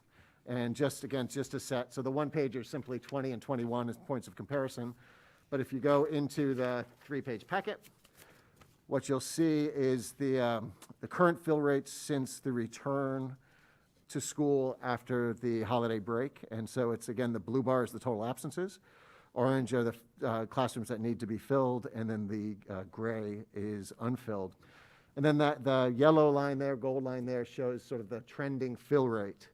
And what you see is some improvement in the fill rate, which is an important metric, as we've said before, because really, ultimately, it's about disruption and our ability to keep our operation running. And a big part of that is our ability to make sure that we have appropriate supervision in all of our schools. So the absences do seem to be trending down a little bit as you take a look. We're still much higher than we were in 20 and 21, but our fill rates are improving. And I do want to say thanks to people who have gone out of their way to apply to be substitutes in the district. We've had quite a few, I believe. Made a few adjustments to the application process because I think it was a little bit onerous for a few folks, and we got some feedback about that. And so we've made a few adjustments there that should help. But we are grateful for everybody stepping forward and wanting to be part of the solution. So that's been very helpful. So I think that's all sort of all working together to help us. There are some parts of the application process, like fingerprinting and others, that by statute we just have to wait for those things to come back. But we've streamlined it where we could. But again, we see an upward trend in the fill rates, and I think that that is a very promising sign for us as we look at things.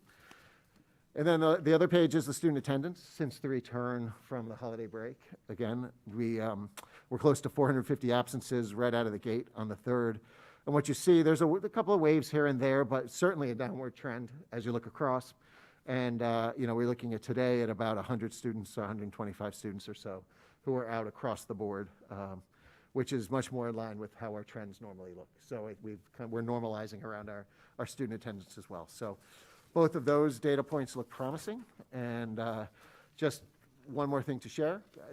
So after the press conference, which was just a few short hours ago, I reached out to Jen in the health department, and we'll be scheduling an opportunity to sit down with her and talk a bit to sort of process this. We're waiting, of course, for the official word from the governor's office and things about sort of what's the scope and all, but I think we understand enough to know that and there's still process that needs to be taken, right? The 11 executive orders need to be continued. And essentially what Governor Lamont is saying is that if they are continued, then the mask guidance would sunset on the 28th through the authority of the Department of Public Health, right? Because as we said from the beginning, the executive order really does, it empowers the Department of Public Health to create the rules for schools operating in a pandemic. And one of those rules was the masking. And so the DPH had to be a part of the conversation today to say that they would sunset that after the 28th and shift that to a local decision. So I'll be meeting with Jen in the next couple of days to talk through some more, and we'll get some more clarity around that and keep a report out and let you know where we are. Brendan. The answer to this is probably no, but I figured I'd ask anyway, which is, do we have a sense as to when the DPH is going to provide guidance?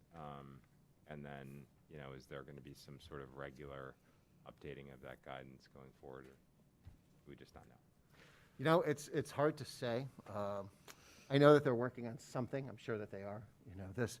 I don't think the decision was made long ago. I think this is a very recent decision by Governor Lamont and the administration in the last couple of days. But I do know that they've been talking about an off-ramp with the DPH for a while, right? They've been talking about how are we going to, sort of go down this. So I anticipate that it should be relatively soon. And hopefully it will be updated along the way, because one of the themes of the press conference was to remain sort of nimble and flexible, be able to adapt as needed, if needed, throughout. So I anticipate it'll be something that comes out and is continually reviewed. So in terms of our next steps, it makes sense for us to come back together when we have a little more information, I would think, and I would think maybe I think we get a need little more just color on this. to understand this more than Yes, just the exactly. press release that Right. the press conference that was there today. I'll be in conversation with DPH, with CAPS, with whoever sort of understands and is a part of it in the governor's office, and we'll relay that to the board. And I think when we're ready to get back together after that, we'll get something on the books. Okay. Yep. Erica. Just a quick question on substitutes.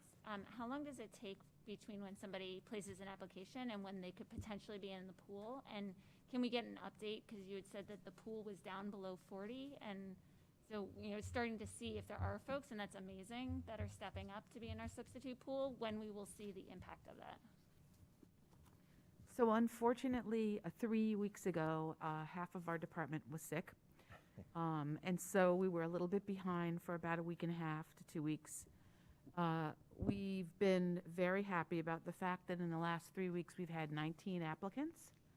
And we're working as quickly as we can to process those. I've met with 3 today. I would say 2/3 of that number are actually parents in town, and the rest are external candidates. All very good candidates, all very comfortable with them coming into the classroom. So at this point, other than the one step that Dr. Lutzy just discussed, which is the background check, we should be able to turn them over within a week.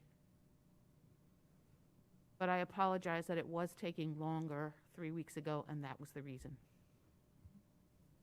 Julie.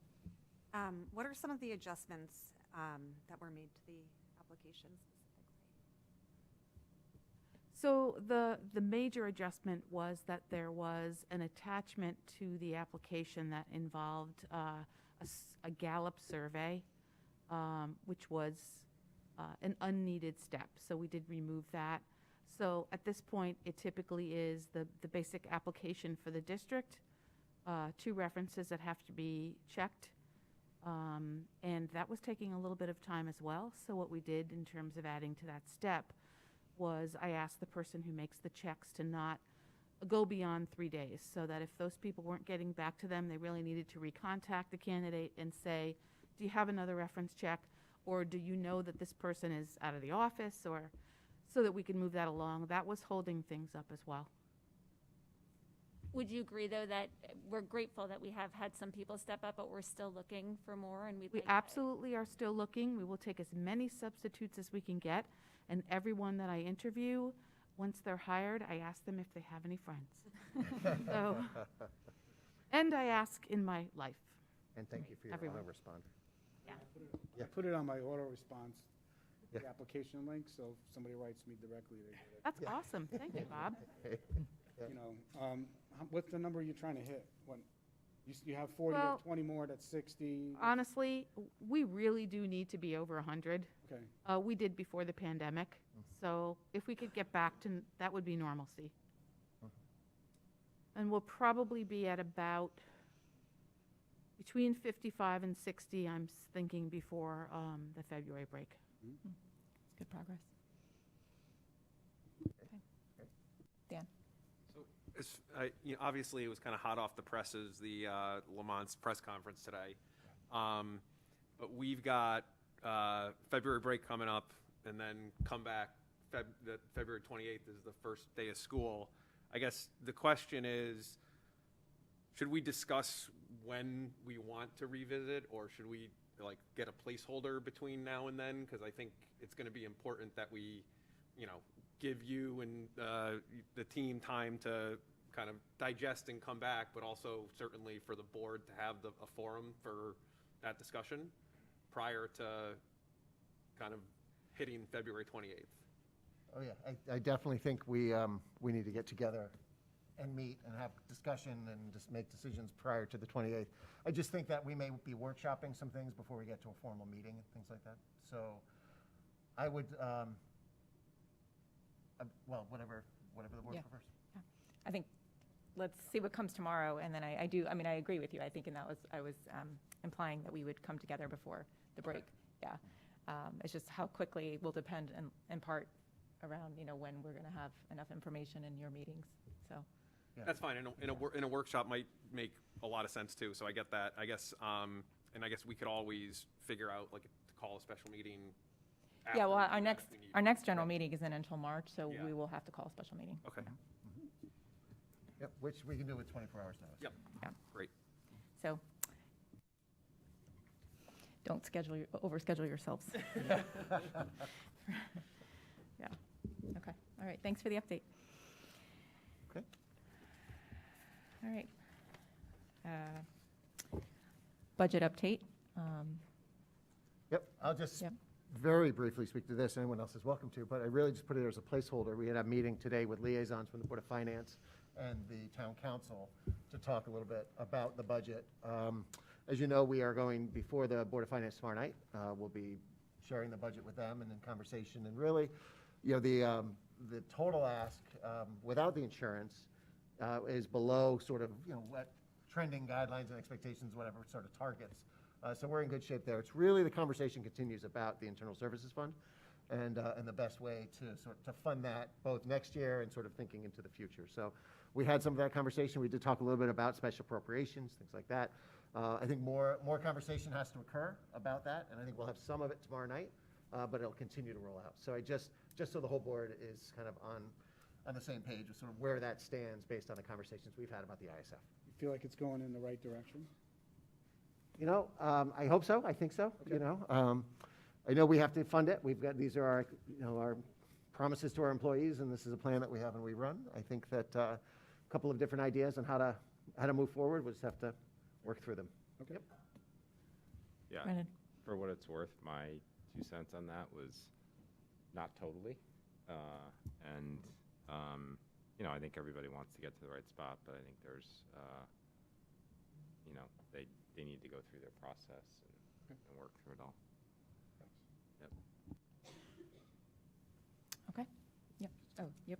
I guess as it relates to the budget, obviously, we'll get updated, and I think we can participate in some of these or Zoom in depending on what's going on. I guess, what's the next, what is the next thing that you're going to need from us on the budget? Is it just the final approval when it goes through the whole process, or is there anything in the interim that we should be working on? At this point, it's certainly attending the meetings if you can, being there, hybrid, whatever else it's going to be. We will have probably some resource committee meetings along the way that welcome to come to provide feedback or whatever. But ultimately, the budget now, as the Board of Ed budget, goes to the Board of Finance, goes to Town Council, and if there are some changes made, then we come back, to review and make that final approval. Just, yeah, I mean, one other comment on that is it can always help if, we as board members reach out to Board of Finance and Town Council and, ask for their support. I think it definitely helps during the process, offer to answer questions, et cetera. We've done that in the past, and I think they appreciate it. Yep. All right. Thank you. And I'll send the link around. It's a hybrid meeting tomorrow, so you can join in person or online. Okay. Okay. Moving on to our action items. We have tonight discussion and possible action on school start times. So I guess I'll kick it off by saying a few things. This has been a long process, as you all know, and there's been a lot of things happening in the world, in our state, and in our community during this deliberation, and it's certainly made it more complicated in many ways, but it's also given us, a lot of time to think and learn and reflect and talk to people and listen to feedback. So I think that we have to look for the positives in that. So I don't know, I'll open it up to see if anyone, Dr. Lutzy, if you want to say a few words, or if people just want to ask questions, and then we can start to, see where people are and move forward. Yeah, Brendan? So this has certainly been a long process. It's been over 3 years at this point. I applaud the administration for bringing forward this alternative scenario. I think it's, always good for us to explore every option, particularly when we had a little bit of time before making the final call on what to do moving forward. I will say for me, just, having been on the board for a while, we made a decision as a board to move forward with Scenario A last year, actually at this point 2 years ago, and that didn't move forward. We didn't get the funding that we needed. I think we made that decision. We had a really good basis for that decision, a lot of hard work around various scenarios, looking at what's best for high schoolers, what's best for K through 8, and came up with what I still think is the best plan. It meets, as we've heard from many people, but it meets the guidelines around what physicians, CDC, et cetera, say about adolescents and when they should start, which is no earlier than 8:30. We've heard from our own teachers throughout the district on what's best for elementary school kids, and we've also heard from a lot of parents, frankly, on both sides of the issue at every level. I think it's safe to say that there's no unanimous choice at each level. What we do know for our elementary kids is that they learn better earlier in the day. So that leads me to continue to support Scenario A, which is the elementary schools, starting at 8 o'clock. What we found during the process, and I apologize for being long-winded, it's just there's a lot here, is that most of the opposition to the elementary school start time was the fact that it was before 8. The opposition from folks on the board at the time was essentially around just that. We wanted to get from 7:45 to 8 o'clock. The administration, through working through that, was actually able to move it to 8, which I think is great, to be able to not be too early for our youngest learners. And then as it relates to 7 through 12, I think it's outstanding that we've been able to move to a block schedule for the high school. I've seen it in my own house, but I think that's been a hugely positive change. So that definitely helps, but to me, it doesn't really make up for that, half an hour differential between scenario A and B. And the block schedule doesn't affect 7th and 8th grade. And to me, it's just as important for those 7th and 8th graders as it is for the high schoolers, arguably even more, given they're going through biological changes, during those years of their life. So I realize that this is it's a big change relative to what we have today for really every level. But I do think we've spent the time, over 3 years at this point, to make a change that we think is the best for our kids. I really don't want us to take a sort of a half measure that doesn't meet the goals that we set out for ourselves when we started the process.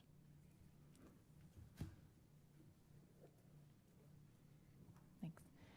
Did you have, okay, we'll open it for discussion. All right. Other comments, thoughts? I had some questions on some of the athletic stuff.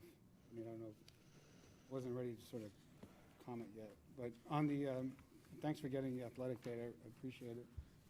So some of the things that came up in the last meeting were around the, the impact on athletics. So it looks like there's only 3 schools that are after 8 o'clock in the morning with the, corresponding end time, which would probably be the ones we could sort of work a deal out with as far as times go, and everybody else is sort of earlier and we would have less flexibility with. That's how I read it. I did have questions on the sports though, because the list seems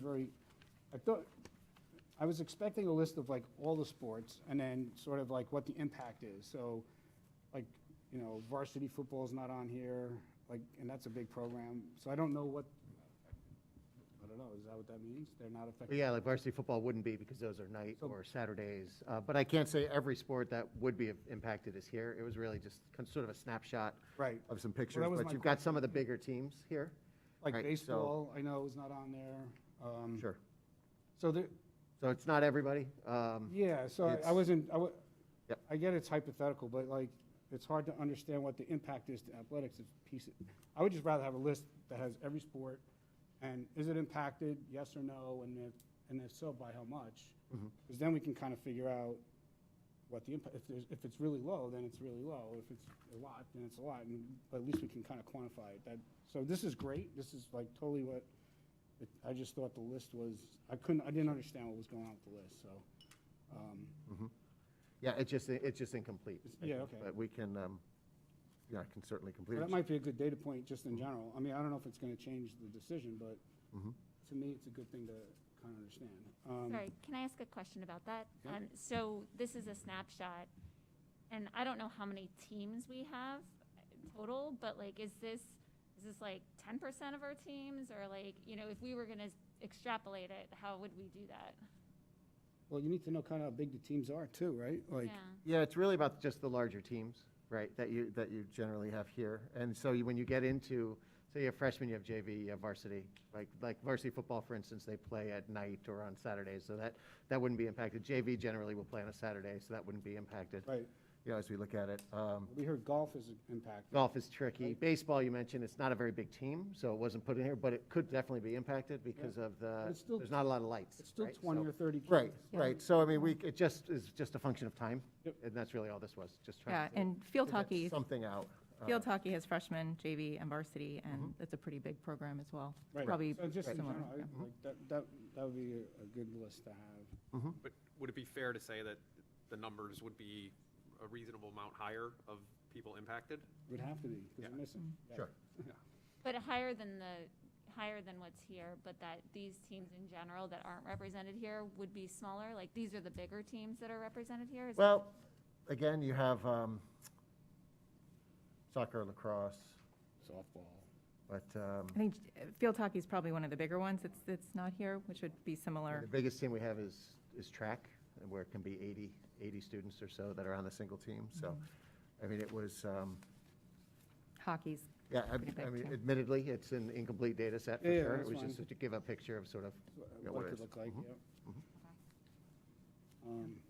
All right, so that answers my question, because I wasn't sure what the story was. Right, did it mean that nobody else was, and this is the Yeah. complete list, and Like, it's if that really, was it's it, not I'm meant to be like, that, all right, right? that's a whole different, Sure, you know, I thought it was bigger, so. it would be. And, I mean, we can do that. Are there any sports that aren't impacted? I mean, it sounds like varsity football, JV football. Are there other sports that wouldn't be impacted at all? There are. I'm just thinking about, you know, indoor sports, maybe not as much, because if you're racing the light versus, you know, indoors. So like many of our winter sports probably wouldn't be. You know, varsity basketball is typically played in the evening, those things like that. So there are certainly some that wouldn't be. And I think it's really fall and spring is where you'd find the teams that are impacted the most because of the sunlight. You know, when we go to different venues, they don't always have lights, so you have to get there in time to play. And then you have things like hockey and swim. I mean, part of that is dependent upon the availability of the external venue. That's tricky too. I remember when we met with the athletic director, Jay Egan, and I can't remember exactly what his data point was about Greenwich, but was it how many? That's what started this list. Yeah. It's like, how do you quantify that? How do I'm you just model wondering, that out? can someone sort of synopsize this and tell me what the impact is going to be relative to Greenwich? Because Greenwich, to me, at least according to him, was kind of the cautionary tale, right? That's what it felt like to me. So if this impact is a fraction of that, then okay. If it's kind of approaching where they are, then Well, they're the maybe latest. not okay. Sure. They're 8:30 and 3:15. It's, Yeah, yeah. no, I know where the time zone is different. Yeah, and one of the challenges is they've done it, so they can, their look is retrospective. They can go back and see all of those things. For us, it's hypothetical, so it's a bit tricky that way. But you're right, their school day is longer. And what Greenwich has done is put the X period in now at the end of the day, which is a 30-minute sort of, you know, X period, and then that helps cut down on missed class time. Where they are Yeah, geographically too is a big impact, right? Being at the far end of the. Yeah, you can't get anywhere without getting on one of the main roads and 95. Yep. Okay. Any other comments? Oh, Penny, your hand's up. So, no, I mean, I just, Greenwich is ending at 3:15, so it is a little bit different from us. And also, I guess if we're going to get more information about athletics, which would always be good, I'd also like to get information about how we can solve it and to look at, I mean, I was interested in this presentation that, the plan is to have an hour of time once you get to the facility to be able to warm up. And, it's sort of interesting, but we've been working so hard these last 3 years as a board for like every 5 minutes and every little change. So I think we need to define what the problem or where the potential conflicts might be with athletics, but we also need to understand what are the trade-offs and what would be the solutions and how many of the districts might be able to move the games to 4:30. For golf, boys golf, it used to be in the spring. It wasn't a problem. I don't actually know why they moved it to the fall when the days are longer, but maybe we can move it back to the spring. So I think we need to define the problem, but I think we also need to know like where the changes, can be made and why we couldn't shorten, by 15 minutes or so, the warm-up period. I mean, I just think the thing that's been great about this process is how creative people have been at looking at all kinds of different ways to solve this so we can get our students to the most optimal schedule. And I don't feel like we've had that level of analysis, on the athletics yet. And I think we owe it to all the students in the district to do that.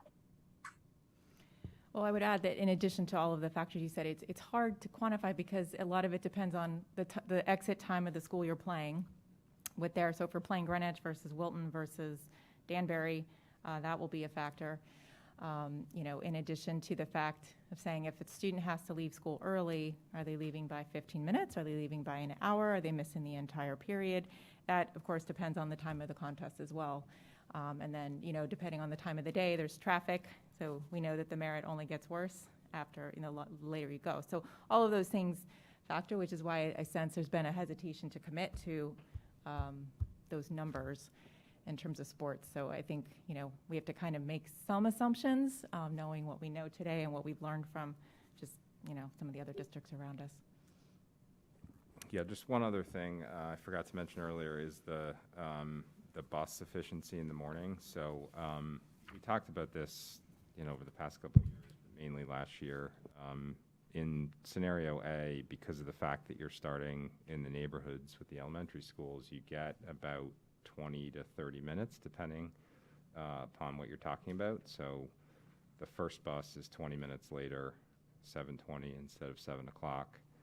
And on average, you're between 20 and 30 minutes later, which is a huge efficiency, that you don't get with scenario B by starting with 7 through 12. So I think that's huge. It's one of those things that Penny talked about. The sort of creativity and the efficiencies that we're able to find by shifting things around and looking at so many different scenarios over the years.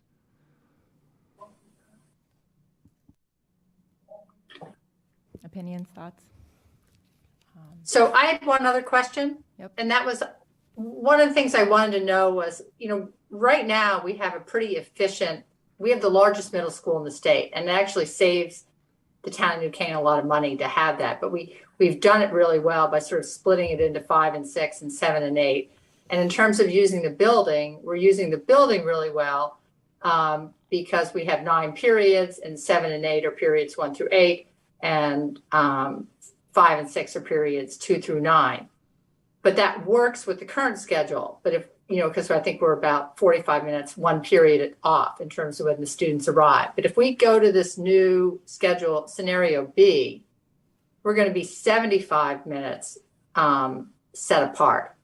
And it just, maybe everybody can solve for this. Maybe you've thought that through, but it just strikes me that in terms of scheduling of a lot of the common spaces, that all 4 grades use in that building, some of the terrific, like the auditorium and the music rooms and everything, that could make that much more difficult and more inefficient for scheduling. So I don't know if people have thought through that problem or not, but it's one that occurred to me and wanted to ask a question about it. So to a degree, we have talked about it and thought it through a bit. And as you mentioned, it's a large middle school, one of the largest in the state typically.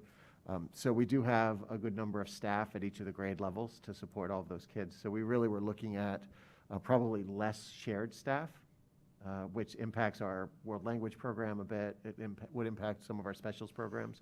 And there is an FTE sort of built in that would help to accommodate for that. No doubt, it's definitely a change, and we'd have to work through the specifics and the particulars and actually build out the schedule. But it is, we think that for the most part, we can make it work with existing staff, just given the resources that we have and the size of the staff that's there. So we'd have much less sharing of staff. And it might cost, might be an additional 0.2 FTE here and there, where people might start on the first tier and end on the last tier. So that might be an additional, FTE credit for folks, say in the music program or something like that, where we don't have all that many staff. So that's, we've gotten that far. We know we can figure it out, but it'll take some work. And so we figured let's wait for a commitment one way or the other before we take that deep dive and solve all those problems. Go ahead, Penny, I'm sorry. Right. I was actually wondering, the staffing, I figured you could add people if you needed, but I actually was worrying about the scheduling of the physical spaces, and that you might have a lot of, if the periods don't line up, you might have to create new periods or something so that you don't have the band room, the choir, all these rooms empty for, half an hour chunks throughout the day. Just because the schedules don't mesh. I know that this has been a topic, it sort of remains uncertain in terms of until a decision's made, but I found it interesting, the opportunity that you've mentioned around further connecting, from a teaching standpoint, where you usually think about K-6 and then upper division 7 through 12 and certifications and everything, but is there, thinking through the opportunities to maybe further connect 7, 8 to the high school, academically speaking, whether it's through foreign language or other areas, and I don't know, if you have any additional thoughts or comments, because I know it came up a couple weeks ago when we were talking about it. So we do have a session planned on February 18th to actually work through some of these details with staff and with a facilitator, just to have the conversations and to start thinking out of the box. And some of the questions do rise, do you run actually just two kind of schools? And so you really talk about what's developmentally appropriate for a 5th, 6th grader. Do you really think about their English language arts block of time for a 5th grader that sits in an elementary school? That English language arts block of time is significantly longer than what they would be getting at Saks. So does it allow you to expand some of those blocks of time for a 5th and 6th grader that you wouldn't normally be doing because you're trying to put them into a middle school schedule and to try to rotate? So it's trying to think out of the box. And you're right, can you actually share staff with the high school if you were to do something different for 7, 8? So we have flexibility with our bells and what we do with our bells. We don't have to ring them, and kids have been moving without bells because of COVID as well. So I think it's just trying to think out of the box, and are there unique opportunities that we can capture because of this? So what might be developmentally appropriate for a 5th and 6th grader might be completely different than what we would want to do for our 7th and 8th graders.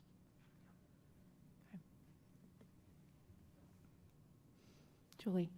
I know we've broached the topic of opting in, opting out of buses for high schoolers. Is that still a discussion on the table, or is that just it's not gonna work? No, I think that it is something we're planning to do.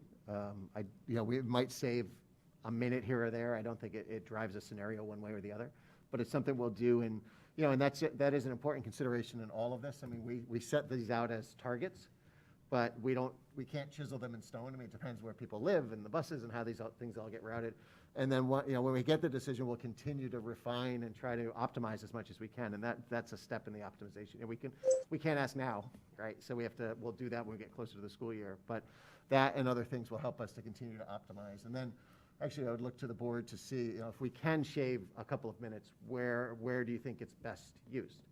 Is it to compress a tier? Is it to have the first tier go later? Like where? But until we have those in hand, I don't want to offer them up. Erica. In addition to the idea of we might be able to compress more, we had talked a couple meetings back about could we take one of these scenarios, I think the context was scenario B, but either one, and shift. Like, can we move it 10 minutes later, 15 minutes later? It sounds like no matter which scenario we choose, the endpoint is the same. And so I don't know where we stand since that meeting on the possibility of, for either scenario, frankly, shifting it 15 minutes later. Mm-hmm. Yeah, and so you can, but the key is the spacing in between, right? So, and again, we may be able to go instead of 40 minutes between, maybe we get to 35, as we look at those pieces. But if whatever you do in the first tier, it just has to cascade to the others. So, if it's scenario A and it's the elementary starting at 8:10, then you're going to have your second tier 7:12 go at 8:40, and then you're just going to push those 10 minutes or 15 minutes down in either one of the scenarios.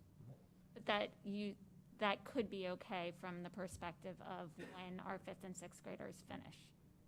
Well, on that last tier, that is the challenge. So if we look at, either right now we're at about, with a 3:45 dismissal, about a 4:30 for the very last student, right? What's the end point there? Like, what's the number we got to stay away from on that end? At the end of the day, yeah, in the dark. So we wouldn't want students to get home, in the dark. Of course, it's seasonal, right? As things move. We've used the civil twilight as our target. Okay. I haven't looked at it in a little bit, so I'll just pull it right up because it's right off the 4:30. Yeah, it's 4:30 plus or minus a few minutes.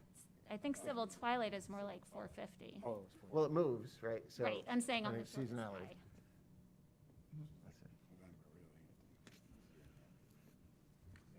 I guess just conceptually, I would be interested in moving a scenario later, either way. Thoughts or comments on that? Well, that's why I was wondering, like, where's yep. the end there? Mm-hmm. Yeah, Brendan. Just one comment on that. it's good to think about alternatives. But I think in scenario A, if you move just 10 minutes later, we're talking about an 8:45 start time, which then puts just more pressure on, on after-school activities. It's not, at least in my opinion, that's not the number one deciding point, the number one factor, but it's a factor for sure, which we've talked a bunch about. And then in scenario B, if you were to do the same thing, we're talking about the elementary school starting at 8:50. Which again, in my opinion, I think that's late. 9:05 today for East and West is late, and moving south from 8:15 to 8:50 would be a pretty significant move late. And I think all of that is really contrary to what we've heard from our elementary school teachers. And we've seen in other districts too that Penny and others have studied that earlier times for elementary schools are better. So I just think the shift, it's good for that first year, but it makes it tough for the rest, I think. Dan. So I agree with that point on kind of starting the first tier later. I think, and I'm not expecting that we'll be able to do it, but one thing that I think as we get minutes, I would actually look towards more compressing the time. So with the goal, like if you're in scenario B of going from 8:40 to 8:35 or 8:30, and then if we can get those minutes to get the 5th and 6th graders more compressed, so that like the whole system is kind of just a little bit tighter, I think that would be directionally more appealing. Well, and I'll just jump in very quickly on that, only because when we're talking with colleagues and sort of working this throughout, where it goes wrongly is when districts overpromise and underdeliver on the times, right? So we put forward what we know works, and that's why it takes time, right? Yep. And you see all the fine detail. Every single child is routed, everything out promoted, and then we can work to refine, but it's hard to get a minute, So we start talking about 5s and things. It's just It's a lot, and that was one of the pieces of feedback early in the process. That a lot of districts, what they do is they'll bring in a consultant, they'll tell you how to optimize it, and you'll get 10 or 15 minutes and feel good. And they really, 2 different groups looked at it and said they can't do better than Roy's done. Yeah. I just didn't want to interrupt, but just that we have to be careful. Just have to be careful with setting expectations around that. That's all. That's fine. And then I guess my other question is, I guess in the scenario B, I think both A and B are. I think it's getting elementaries on the same tier and timeline is good, but as it relates to both kind of east, west, and south, whether it's 8:35, 8:40, 45, 8:30, like, is being on the exact same timeline driving? Is that like the most efficient bus route, or given the locations, if they do, high school 7 and 8 first, would there be room for a different dispersion within a tight band amongst Southeast and West? Like, could you have a scenario where, and I'm not pushing for this, I'm just trying to understand where there's time in the bus schedule, like where South is 8:30, but the other 2 are 8:40 just because of the distance they need to travel? Sure. So what we're doing now is, as you know, it's sort of 7-12, and then South and Saks, 5-6, and then East and West. We've got about 45 minutes between each of those tiers, as they move through. I could ask Roy. I don't think that, because what you need more buses for the 5-6 than for one elementary school, right? So even if you can get buses staged there sooner, you're not going to have enough to do this dismissal. And we lose the efficiency when we put the 3 elementaries together, because that's the largest group of kids. So we have a few extra buses there, but they'll all need to be in use for that tier. So like in the 5-6 tier, we don't need every bus, but we do for the elementary tier. So it probably works to have them starting at the same time across the way, because they need every bus. Yeah. And I would just add a little plug for, whatever we do. I think there's an opportunity, and maybe, I don't know if this is planned or if we've done it any time in the last, however many years, but to look at the Saks parking lot and just think about, could it be more efficient? My sense is that the answer is yes, in terms of just exit strategies, drop-offs, pickups, with the 2 divisions, and maybe just look for some potential low-hanging fruit, a few minutes here and there for both, both divisions, because I know it's a very busy place.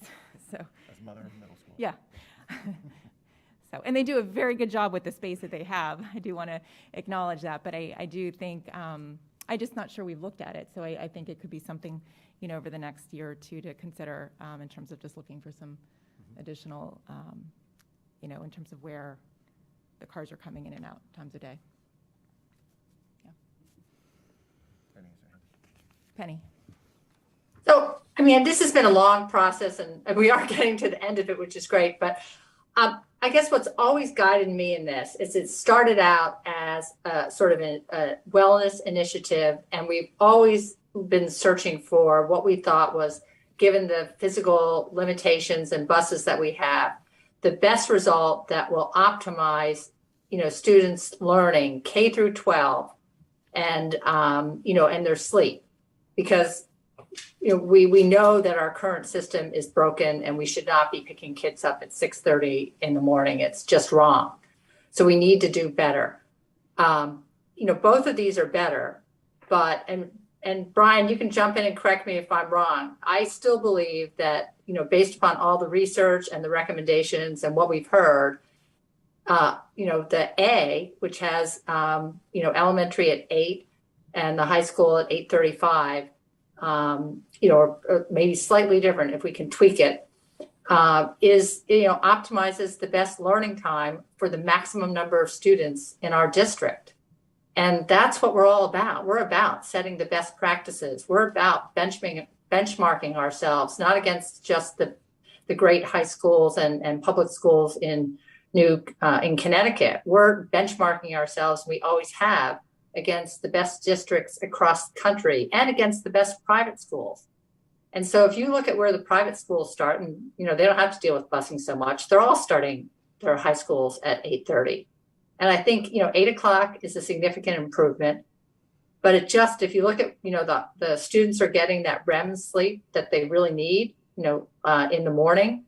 And so getting them the recommendations from the pediatricians, the doctors, the CDC are all to not start school before 8:30 for adolescents. And that's the only scenario that does that is A. And I don't think that's at the expense of the younger students, because we've worked really hard and we've gotten them to 8 a.m. And that's a good place. And we know that works because we have South at 8:15. And it's just not that far off. So we know that can work for our community. And I know it's a lot of change, and it's sort of a lot of change that's coming, sort of at the end of a particularly tumultuous time with everything else that we're dealing with. But I don't think we should shy away from trying to be the best district that we can be. And if we're going to spend an extra $1 million a year on this, then I think we should pick the plan that best aligns with our students' well-being. And I honestly think this community turns on a dime and it fixes everything that it can to help the students of the district. And I think we will find that we can change it. Brian has already done a huge amount of work, and we have some good daycare solutions. So I know I've gone on a little bit, but I really am passionate about it, and do think that we don't want to, just because we're a little bit tired because of everything we've been through for the last few years, we shouldn't, we should forge ahead. We should set the standard. Palo Alto, I checked today, I just called up their school and got the secretary, and she'd been on the school sleep committee for 2 years. And she said, they moved it, and they're now at 9 a.m. for the high school. I don't know what other constraints they have, but it's just an indication of what they can do. And I'm certain that they have great athletics and great arts, and the schools, the high schools that start a little bit later, those schools are still rich with lots of extracurricular activities, and we can find that and do that for our students, 7 through 12 with these times. So I would just encourage us to kind of not be overcome by the problems that we can solve and by the amount of change it's going to take for the community, but to do what we think is the best thing for the students and their wellness, which, based upon my journey on this, is A. Thank you, Penny. Phil. Yeah, I just want to ask, I mean, why is it not possible to do this potentially in 2 steps, or just to do this kind of more incrementally? I mean, if you go to scenario B, you know, it feels like everyone kind of gets a little bit of something. No one really gets everything they want, but everyone gets something. It's kind of a compromise solution. And then 2 years down the road, we reevaluate. We see how things are going. We take stock of what's going on in our DIRG. If, you know, Darien or other schools have also made sort of similar moves that, you know, don't kind of compromise our, you know, what's going on with our athletic teams and everything like that. So, you know, I don't know. Where I come out is kind of an incremental approach here, sort of a slow and steady approach, and I'm happy to look at this a couple years from now with anyone on the board. I'm receptive to the science. I think both scenarios are very compelling, but at the end of the day, for me, it just feels like one of those scenarios is like, you know, scenario A is, I would say, just incredibly disruptive to too many groups in this town. And I just think that there needs to be a little bit of an adjustment period for those groups. So I'm open to revisiting, but for now, that's sort of where I am. Okay. Brennan? Yeah, I mean, I think this board, at least as far as I've been on it, as long as I've been on it, and probably for a long time before that, I think has been guided by, and the results, you know, tend to show it, what's best for the kids. And if we find a scenario that we believe as a board is best, whether we're talking about start times or curriculum or anything else, we're supposed to go for it. I mean, we're not supposed to say, well, it's a little bit too much. I mean, we've shown as a community, particularly over the past couple of years, there's a lot that we can handle as a community. It's never perfect. It's never without its challenges, and certain families have more challenges than others. But I think we as a board are supposed to say, what's the absolute best that we can do? You know, and if that's what we believe, we're supposed to get there. I don't think we're supposed to say, this community just can't handle it, it's too much. I think this community's shown it's able to handle it, particularly in areas where we're talking about health and wellness of kids. We're supposed to, you know, make that paramount, and not wait. And frankly, it's been a long time that we've been analyzing this. I would hate at the end for us to say, we all as a board agree that that's the best, you know, scenario from a health and wellness standpoint, but we're worried that the community can't handle it. I mean, I would say that I think that the community can probably handle it, but I would question whether or not the community wants it.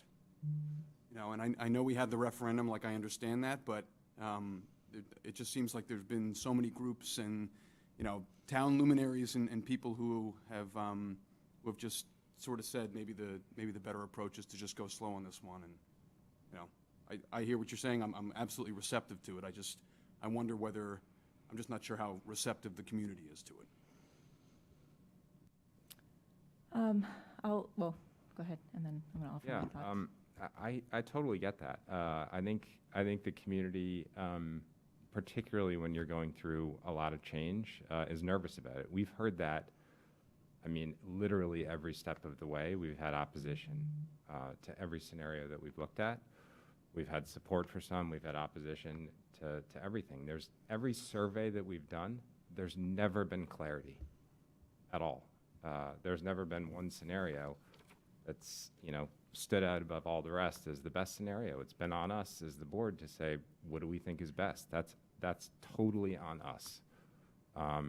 And it's totally uncomfortable, but I think that's what we're charged with. I feel really strongly about this. If we put everything out to the community, there'd be very little change. Particularly on something like this where we're dealing with people's, you know, day-to-day schedules. So it's on us. You know, my opinion is we're supposed to say, where do we want to be? What's the best for our kids? And let's get there, because I think we can do it as a community, as a district. Bob? I agree. I think pretty much what's been said in general. You know, there's a few things on the scenarios. From one thing, you know, if you look at people coming to talk, look through our email boxes, you know, right now, these two scenarios, it's really pretty split. I think it's probably a little bit more towards B. And I think that's a good thing. Like if you have it almost even, or it's two groups really battling, kind of like, I feel like we're getting more to the optimal place. Before, it wasn't that way. I mean, once sort of the elementary parents realized it went the other way in that you had an entire group of people that were really, really unhappy. So from a, you know, the way I'm looking at it, I feel like, you know, when the two groups are almost even, I think, or maybe, like I said, a little bit more to be, I feel like I'm getting to a better place from what I want. You know, B, I like B better because I know as a dual income family myself, having an older kid at home to take kids off the bus was always a plus. With the other scenario, that's not possible. I think it's more closer aligned to like other things like, you know, there's like a humongous religious ed program that this will be better for. It's like 900 kids. So there's lots of other pieces that I feel like B, in my mind, is a better thing. And just the fact that we all don't totally agree on one or the other, I think it probably means we're getting to a good spot. So that's some of my thinking around why I like one over the other. I mean, I think they're both close. I would push to optimize as close as we can always to get to 8:30, or it's 8:10, or it's 8:15, or 8:05, or whatever you end up at. For either side, when the elementary parents were at 7:30, I didn't like that. I was pushing for 8 because I really think we should have certain rules, like I don't think we really did that, saying like nobody starts before 8. That has to end by 3:50 or whatever the parameters are, and then we try to work it out. You know, I think, you know, at times we try to be more organic about it, and I think that lack of sort of boundaries made it harder to get to a place. And, you know, not knowing sort of the athletic situation, but I know that like 70-something% of the kids, 70 kids, 76% have 2 or more or 2 sport athletes, you know. So that is a big piece. So, you know, it might get, if kids have more sleep, but they're getting pulled out of the end of the day and it rotates, so it's, you know, it's different classes, but that doesn't help either on the academic side. So, you know, I think there's a lot of different moving parts and a lot of pieces that we could talk about, but those are a few of the things that I think about, you know, going into my decision. I'm leaning towards B, and, you know, with the advice to optimize it further and if you can get the high school, compress that scenario A down by making people opt in because they don't take the bus anyway. We can squeeze that 5 minutes. There's another 5 minutes. We get closer and closer to that goal of, you know, we probably won't hit 8:30, but we'll get closer. So that's sort of my comment on that. Dan. So similar to Bob, I'm leaning towards scenario B. I think one of the things that, you know, I think scenario B came about as a potential option because in discussions with the community, some of the concerns around implementation of A got raised. And I do think that as I look at where we are today and then going to either B or A, I would agree with Phil that B feels less disruptive to the most people. And that's not the only thing to consider, but I do think it's an important thing to consider. And I do think that, you know, if you think about East and West, and this is, you know, parents and students, but also teachers and staff, right? Like, that's a big change in A, right? And it's a change in B too, but it's one that seems like is more manageable. And I think we want to get all the, you know, 7, 8, and high school kids, you know, more sleep. So, like, I'm a supporter of trying to make a change, and I think if we get them a half hour, it might not be the optimal thing and meet the exact kind of, you know, CDC guidance, but it's an improvement. And I think, like, to Phil's point, we as a community can then evaluate, like, what's working, what's not, like, has it helped kids or not, and continuously kind of discuss this and any other ways that are like important to kids, you know, learning, but also obviously kind of social, emotional health and well-being too. But I think B is less disruptive, but also does bring some real tangible benefits, kind of K through 12. So, Erica. Can we talk a little bit about potential concerns around implementation of Scenario A? Dan just referenced it, and I would be interested in hearing, like, if there was something that we, as we settled on it and then moved forward, we said, oh, wait a second, you know, we're concerned. What are those reasons? Well, I think the concern primarily was the second tier, making the 30 minutes work. Right? And it's really about the afternoon, not the morning so much, right? So what happened, the morning we can control a little bit easier, but in the afternoon, the elementary day, the students are loading on the bus, you know, throughout the day. Then the buses get to the high school in 7th and 8th, and then there's about 7 minutes or 8 minutes or so between the bell and when the buses actually roll off the lot. So it was just making the time work, being able to stay to 30 minutes in between the tiers. Because the goal, initially the goal was 8 and 8:30, and that's where the 8:35 possibility has come in. Okay, got it. And then I just wanted to make an observation from my perspective on, you know, I'm one of the newer board members. I have not seen the entire process, at least not the same level as board members have, and I have not had the emails come in throughout this entire process. But during the time that we've been, you know, board members and receiving those emails and hearing from people, and I know all of us have been reaching out to people, the thing that I feel like I actually have heard a lot of consensus on is that when people speak about their children, they generally speaking want their children to start later. And that's why I keep coming back to, can we push everything later? You know, that had been raised by Penny. I think Bob had also been supportive of it. But, you know, if we're looking at either one of these scenarios, and like that is a point of consensus, I think, that people want their kids to start later. And how do we do that? And I understand that there are constraints on the other side, and that's what makes, obviously, it's a tough problem, but that's Right. what I've been coming back to. So on that other side, I mean, we have used 4:30 as sort of our end to bound it on the other side as far as getting home for that third tier, because of the roads we have, and it does get dark for a period of time, you know, around there. So 4:30 has been the target, and you're right. Very early on in the process, we probably had 40 or 60 people in this room, including staff and others, and we talked through sort of what are the non-negotiables, right? And we talked about length of bus rides, we talked about start time, we talked about the time the last students dropped off, how early the first students picked up. Like that's where the 7 o'clock sort of comes in for our earliest pickup time, the 4:30 for the latest drop off. The length of the bus rides not getting any longer than they are now, you know, 30 minutes for the younger ones, 45 for the older. So you're right, that was an awfully long time ago. Right. I wasn't quite as gray then as I am.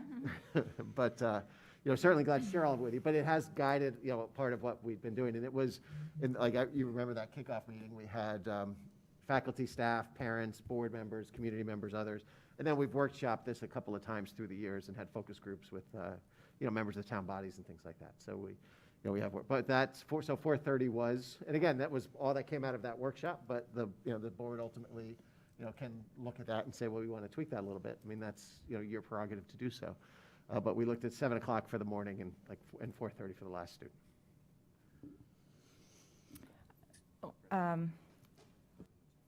Okay, I was just going to give my thoughts. Okay. So when we started this process, one of the focus areas was at 8:30 was the optimal start time based on all the medical research and science. At 8:30 was the target and the goal.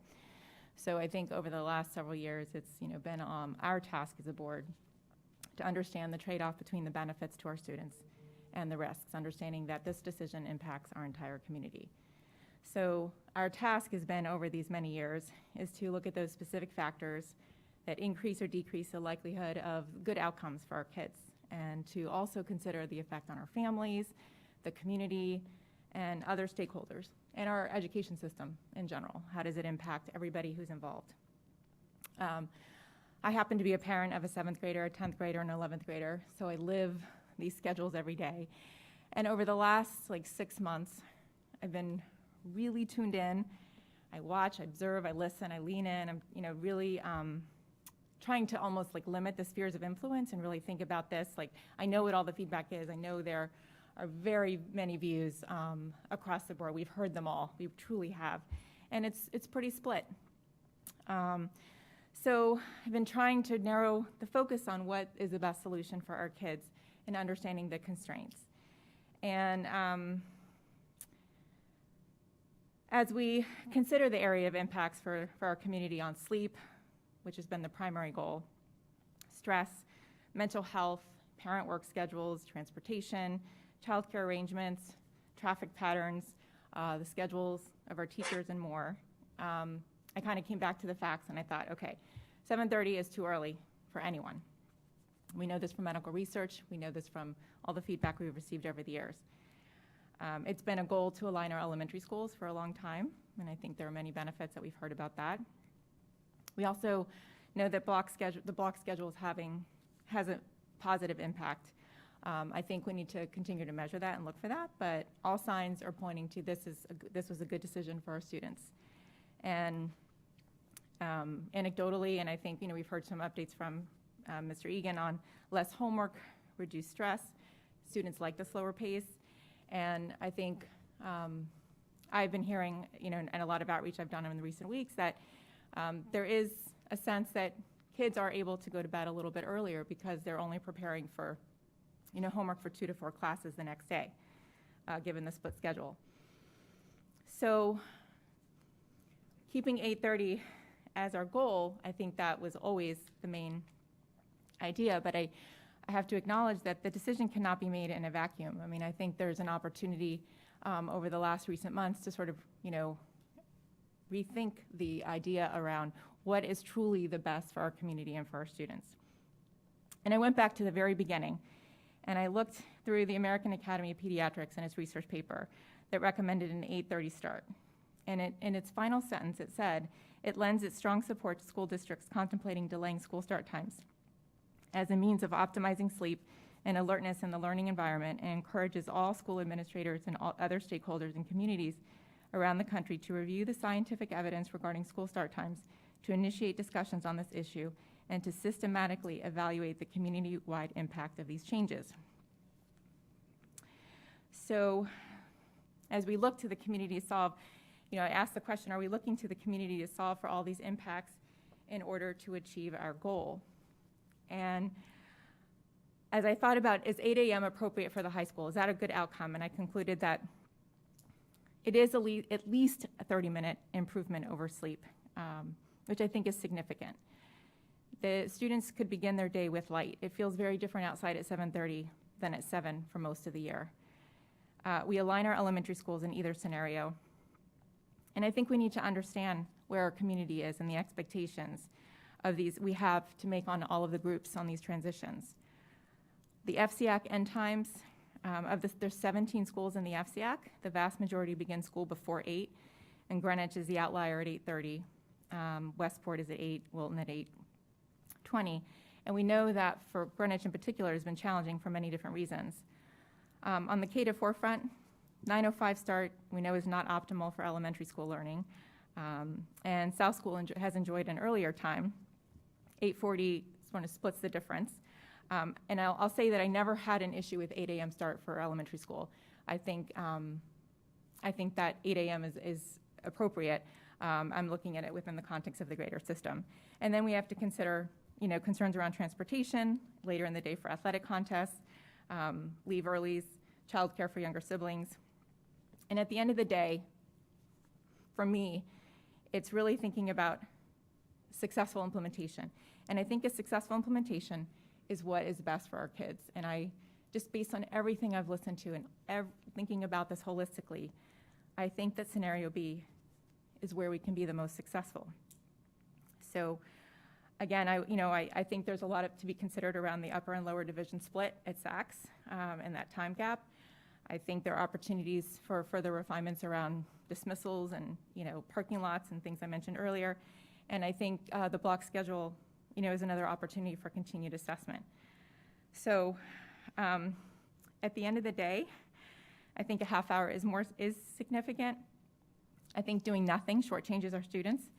I don't think that we shouldn't move forward if it's not a perfect solution. And I think, we should maintain our focus on the great improvements we're making for our students and our system. I think no matter what we do, it's positive for our community. So those are my lengthy thoughts. Thank you for bearing with me. I've had a lot of time to think about it.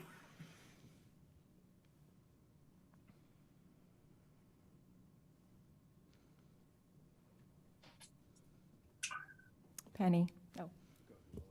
So this is such a journey, this decision. I guess what I would just say is, either scenario is going to be disruptive.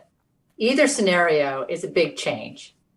So I just say to the board, if 8 a.m. is good and that is the right time for, works for elementary students, and 8:30 is better for the high school.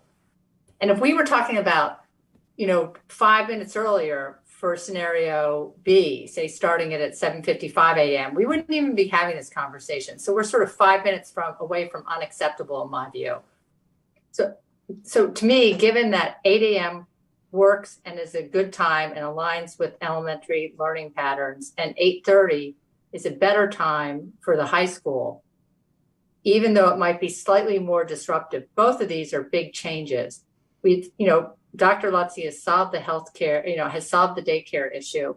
And we can do this. We just have to have a little bit, this board has great strength of character and is willing to forge forward. We shouldn't shy away from this. And I don't think an incremental approach is going to be successful here. Because I think, it's taken us this long to get to this point. So I would just say,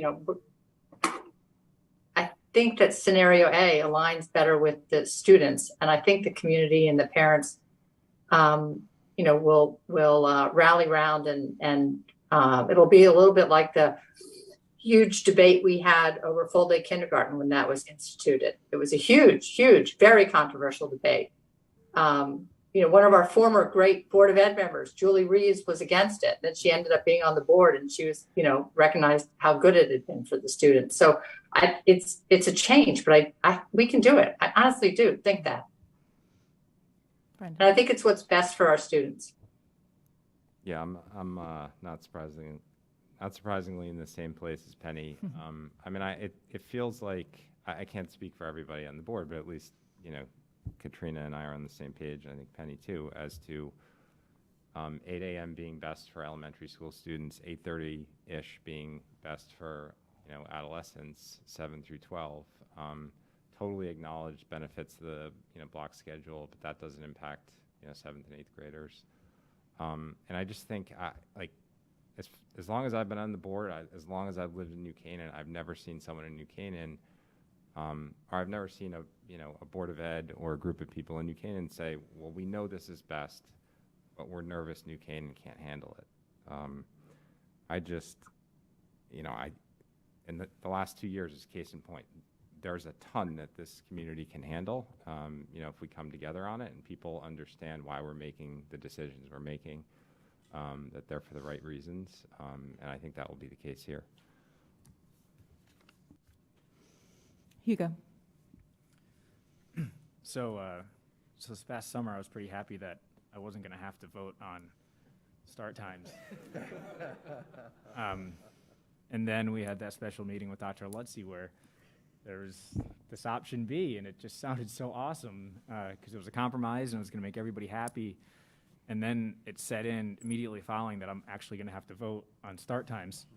And here we are. So I spent a lot of time combing through the data, looking through old Zooms, talking to board members, talking to members of the community.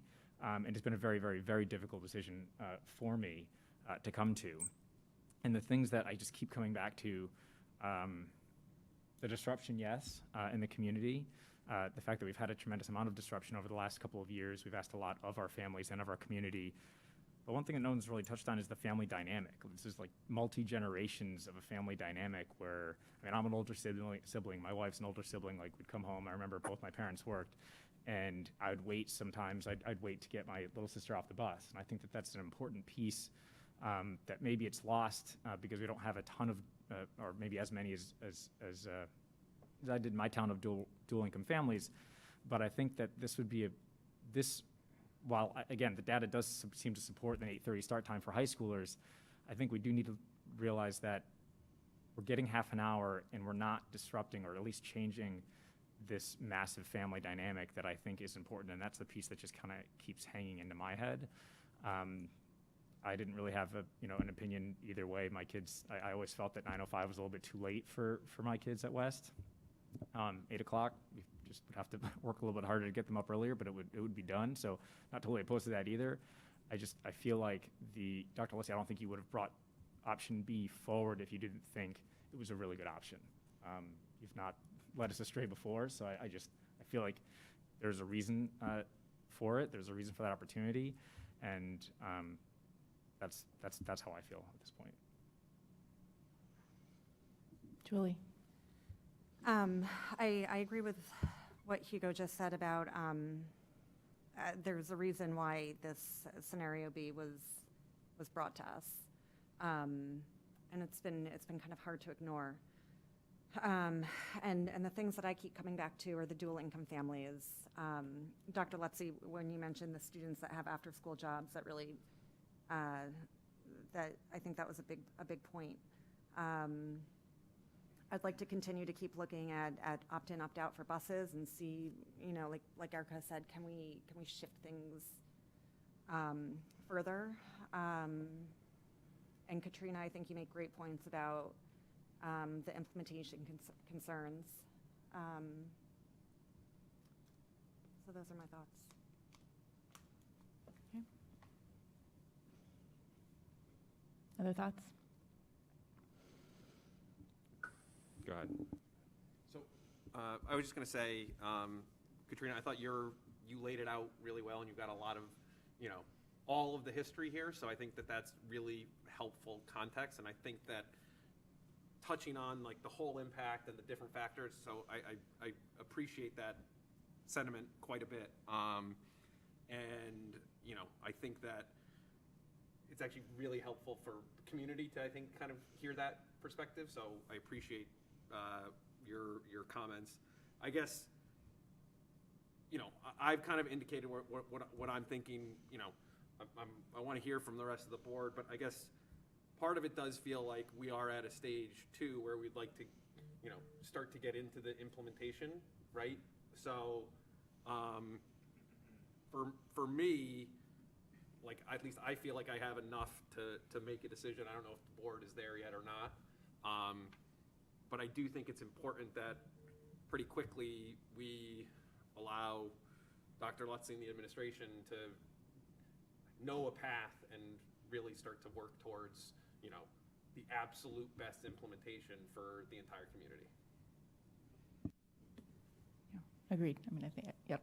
Yeah, one thing that I would say, we need to make a decision. Yeah. I think we all agree on that. That's unanimous. Yeah, it's time. Yeah. It's time. Bob? Well, does anyone else want to? Well, you can have this more discussion. Yeah, we can. That's fine. So I'll move to adopt school start on time scenario B and start of 22-26. My mic on. Second? Dan? Discussion. Katrina, could you repeat the motion? Was that for scenario B? The motion was for scenario B. Okay. It received a second, so now we'll discuss. Brendan. Yeah, just the one comment I'd make is I've obviously advocated for a while now on for scenario A, but at the same time, either scenario is certainly better than what we have today and makes meaningful improvements for our kids. The one piece I have a tough time with is moving, one elementary school later.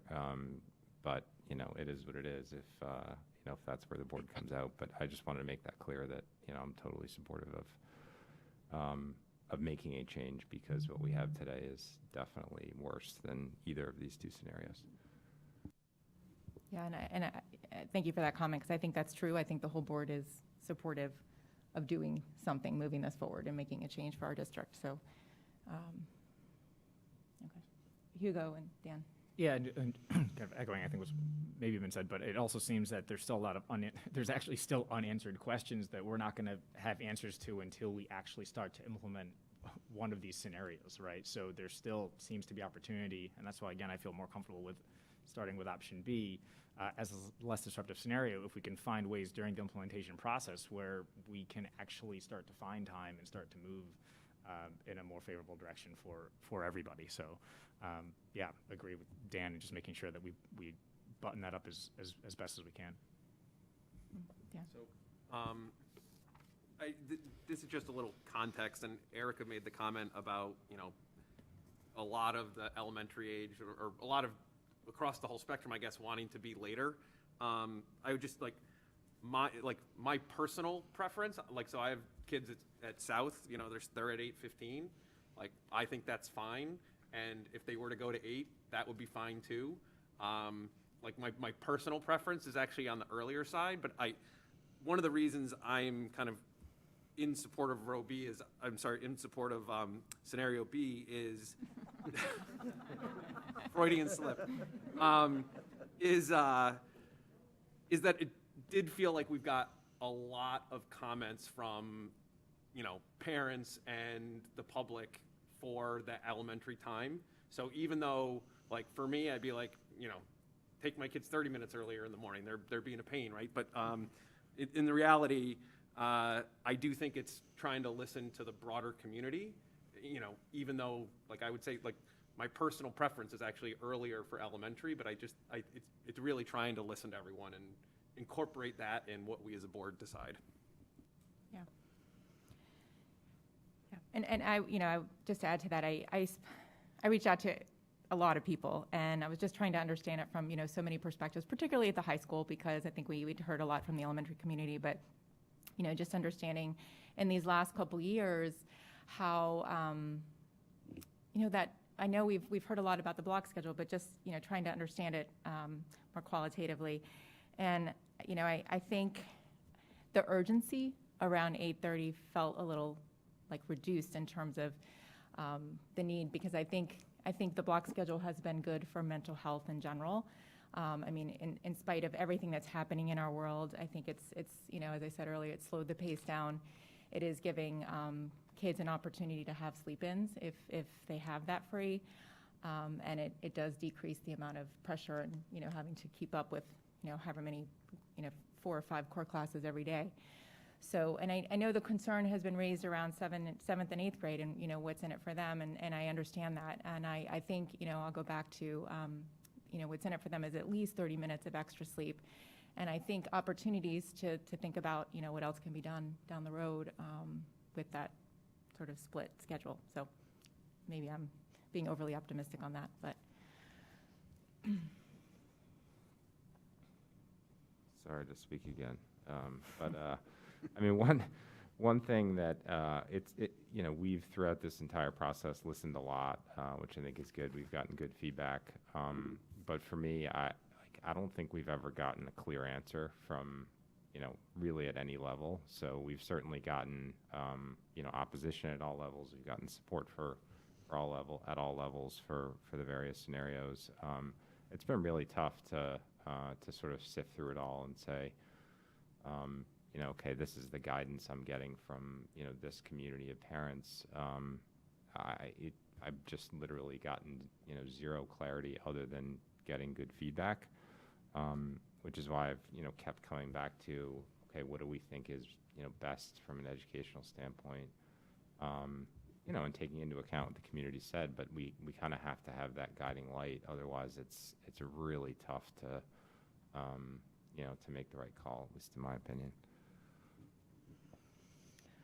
Okay. Erica. Sorry, question. In scenario B, can we have continued flexibility? I know we're talking about the possibility, which we can't commit to, of contracting, or pushing, or something that can get us high school closer to 8:15.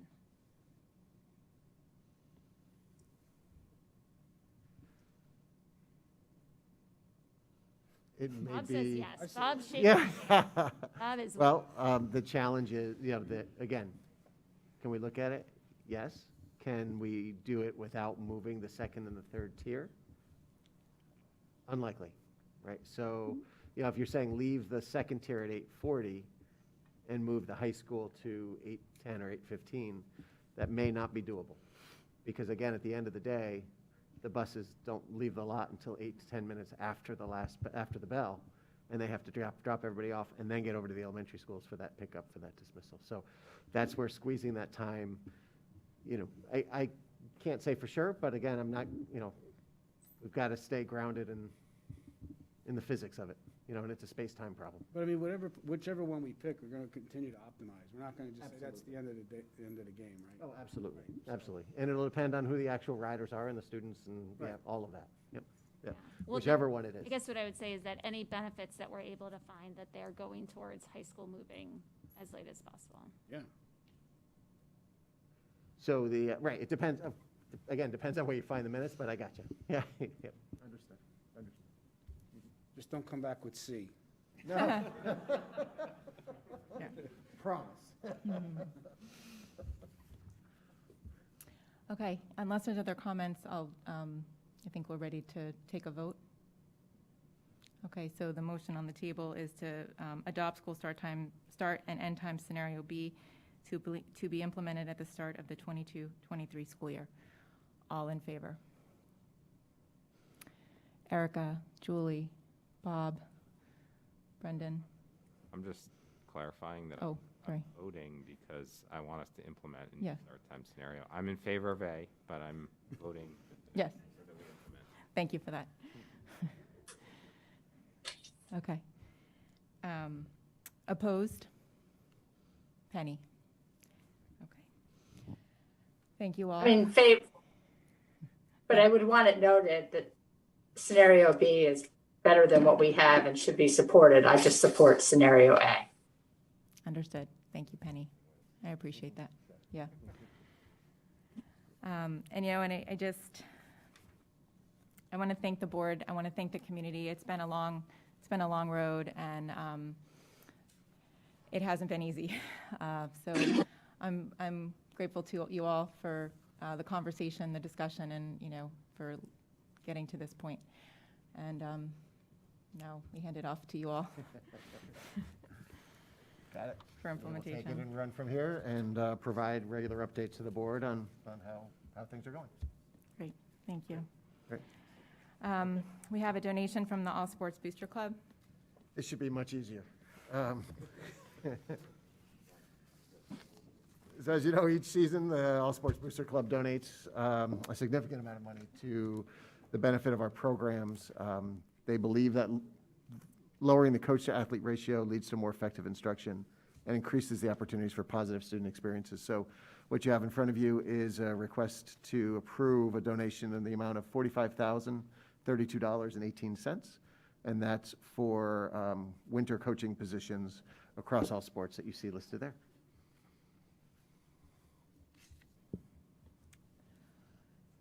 Questions, comments? Yep, motion to accept a donation in the amount of $45,032.18 to reduce the coach-to-athlete ratio by supporting 11 coaching positions for the 2022 winter season. Brendan, second. Erica, all in favor? Great. I just want to comment that, we sort of style this as this is to provide additional coaching, but this is just like mission critical, contribution. It's a massive amount of money, and I want to thank all the parents who have contributed and the Booster Club and Jay. Yeah, agreed, and it increases the capacity, for participation. And I think that, we've heard over and over, it's so important, and it just accommodates, many more students in sports, which I think is a really important goal for the district. So it's a huge donation, and with gratitude, thank you to all of those parents who support the Booster Club. Okay, public comments.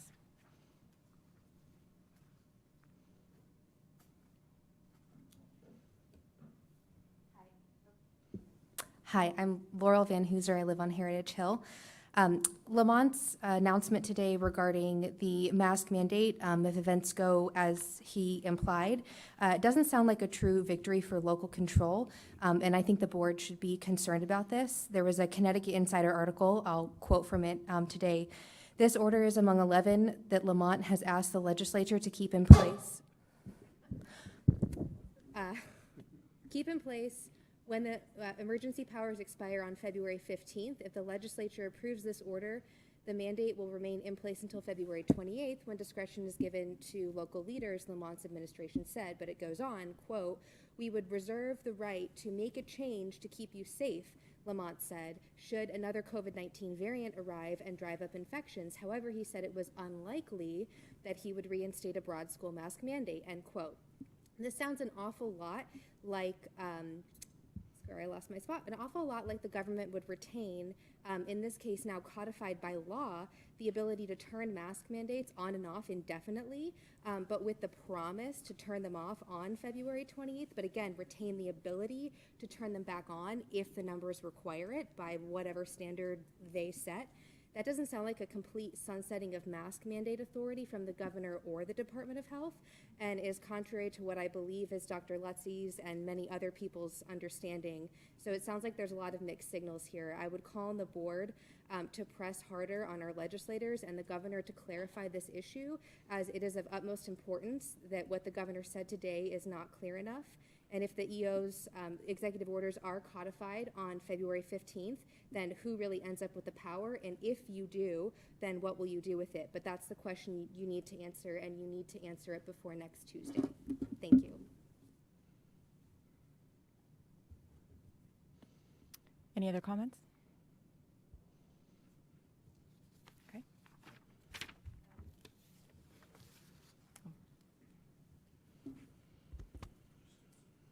That's okay. Oh, I see. Thank you. This has been a really long journey, and tonight I see as a complete and 100% victory for our students from K through 12. They will get sleep according to medical guidelines for every single age group. Hard stop. That's it. 12 hours for elementary, 8 hours for our high school students. That was the goal. And I thank you for keeping your hearts, your minds open, and for welcoming the possibility of change. That is the one thing we can count on. Things will always change. So for today, I thank you from my family, from the hundreds of families that I know you get letters, trust me, I get them too these days, that have welcomed and waited for this. And we're looking forward to a successful implementation, for the measurements to get put in place to see just how great did we do and how much better can it be from there. I've always said, no matter what we do, we always can do better, and that's what has made New Canaan great. Our innovative thinking, our creativeness, and the ability to think of community above all else. So I want to thank you for myself, for the children, and for the countless families who have come out and asked for you to do better. You did it, and thank you. Thank you.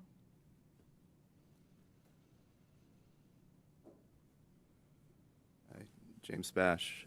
So there was a lot of discussion tonight focused on health and wellness of kids, and that should be one of the central missions of the BOE.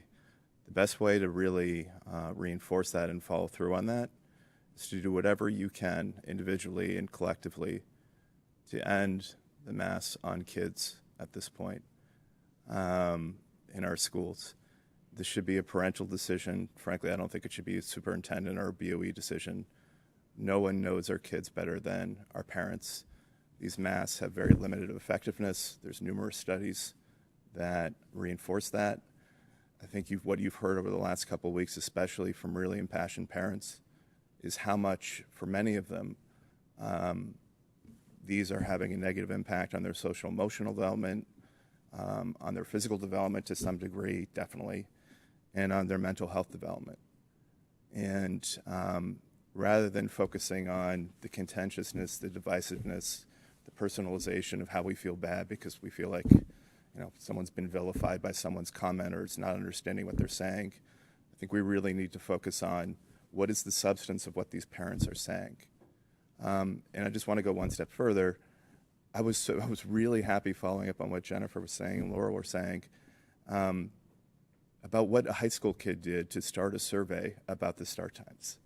I mean, we kind of just, I feel like a lot of this, there's a lot of groupthink. And for a high school kid to kind of take the initiative to start a survey that 72% showed that they didn't want to have any change to the start times. And we have very good educational results. We've had really good educational results at 7:30. And now we're going to improve that, I think, by 30 minutes. I don't know if it's going to make any difference in terms of educational outcomes, but I think we've talked a lot about, potential incremental improvement in that way. So hats off to the high schoolers that answered that survey honestly. It's a little love for that to have been brought up tonight. But overall, I think it's a win. Thank you. Other comments? Okay. Announcements and future business. Yep, mics are off. That's okay. Simple. Our next regular meeting will be Monday, March 7th. I know we'll be talking before that. And tomorrow night we go to the Board of Finance again, just as a reminder to share our budget with them. The Zoom link is on the agenda, and it's also in person there at Town Hall, 7 o'clock. We'll probably be on around 8:30 was the word from Tucker. Can I just make a request? Can we get it on our calendars, like all these meetings, that way we can jump in? Like send invites with a link. Is that what you're asking? Yeah. Yeah. Maybe soon. I can try. I generally, yeah. I'm working on it. Yeah. When you have your intern. Yeah. Yeah, that's right. I need a few more Yeah. months, I guess. Yeah. Just in general, like meetings we get on a calendar, because that way I have that calendar on my work calendar too, so it makes it easy to know what's going on. You know what I can do? I can have somebody send invites through, in the office. I'll give them the calendar, ask them to send the invites out to all board members with the thing. Yeah, I could do that for you. No problem. Okay. All right. And if it comes from me, I'm in trouble. Then you're okay. Give me a list, I'll get it. I got it. All right. I guess the only other question is for announcements and future business. We're going to follow up in the Yeah. interim. Yeah. And that's what I meant about we'll be seeing each other before the 7th. Yeah. Yeah. Yep. Okay. Motion to adjourn? Oh, Bob, second. Hugo, all in favor? All right, thanks. Okay, thank you.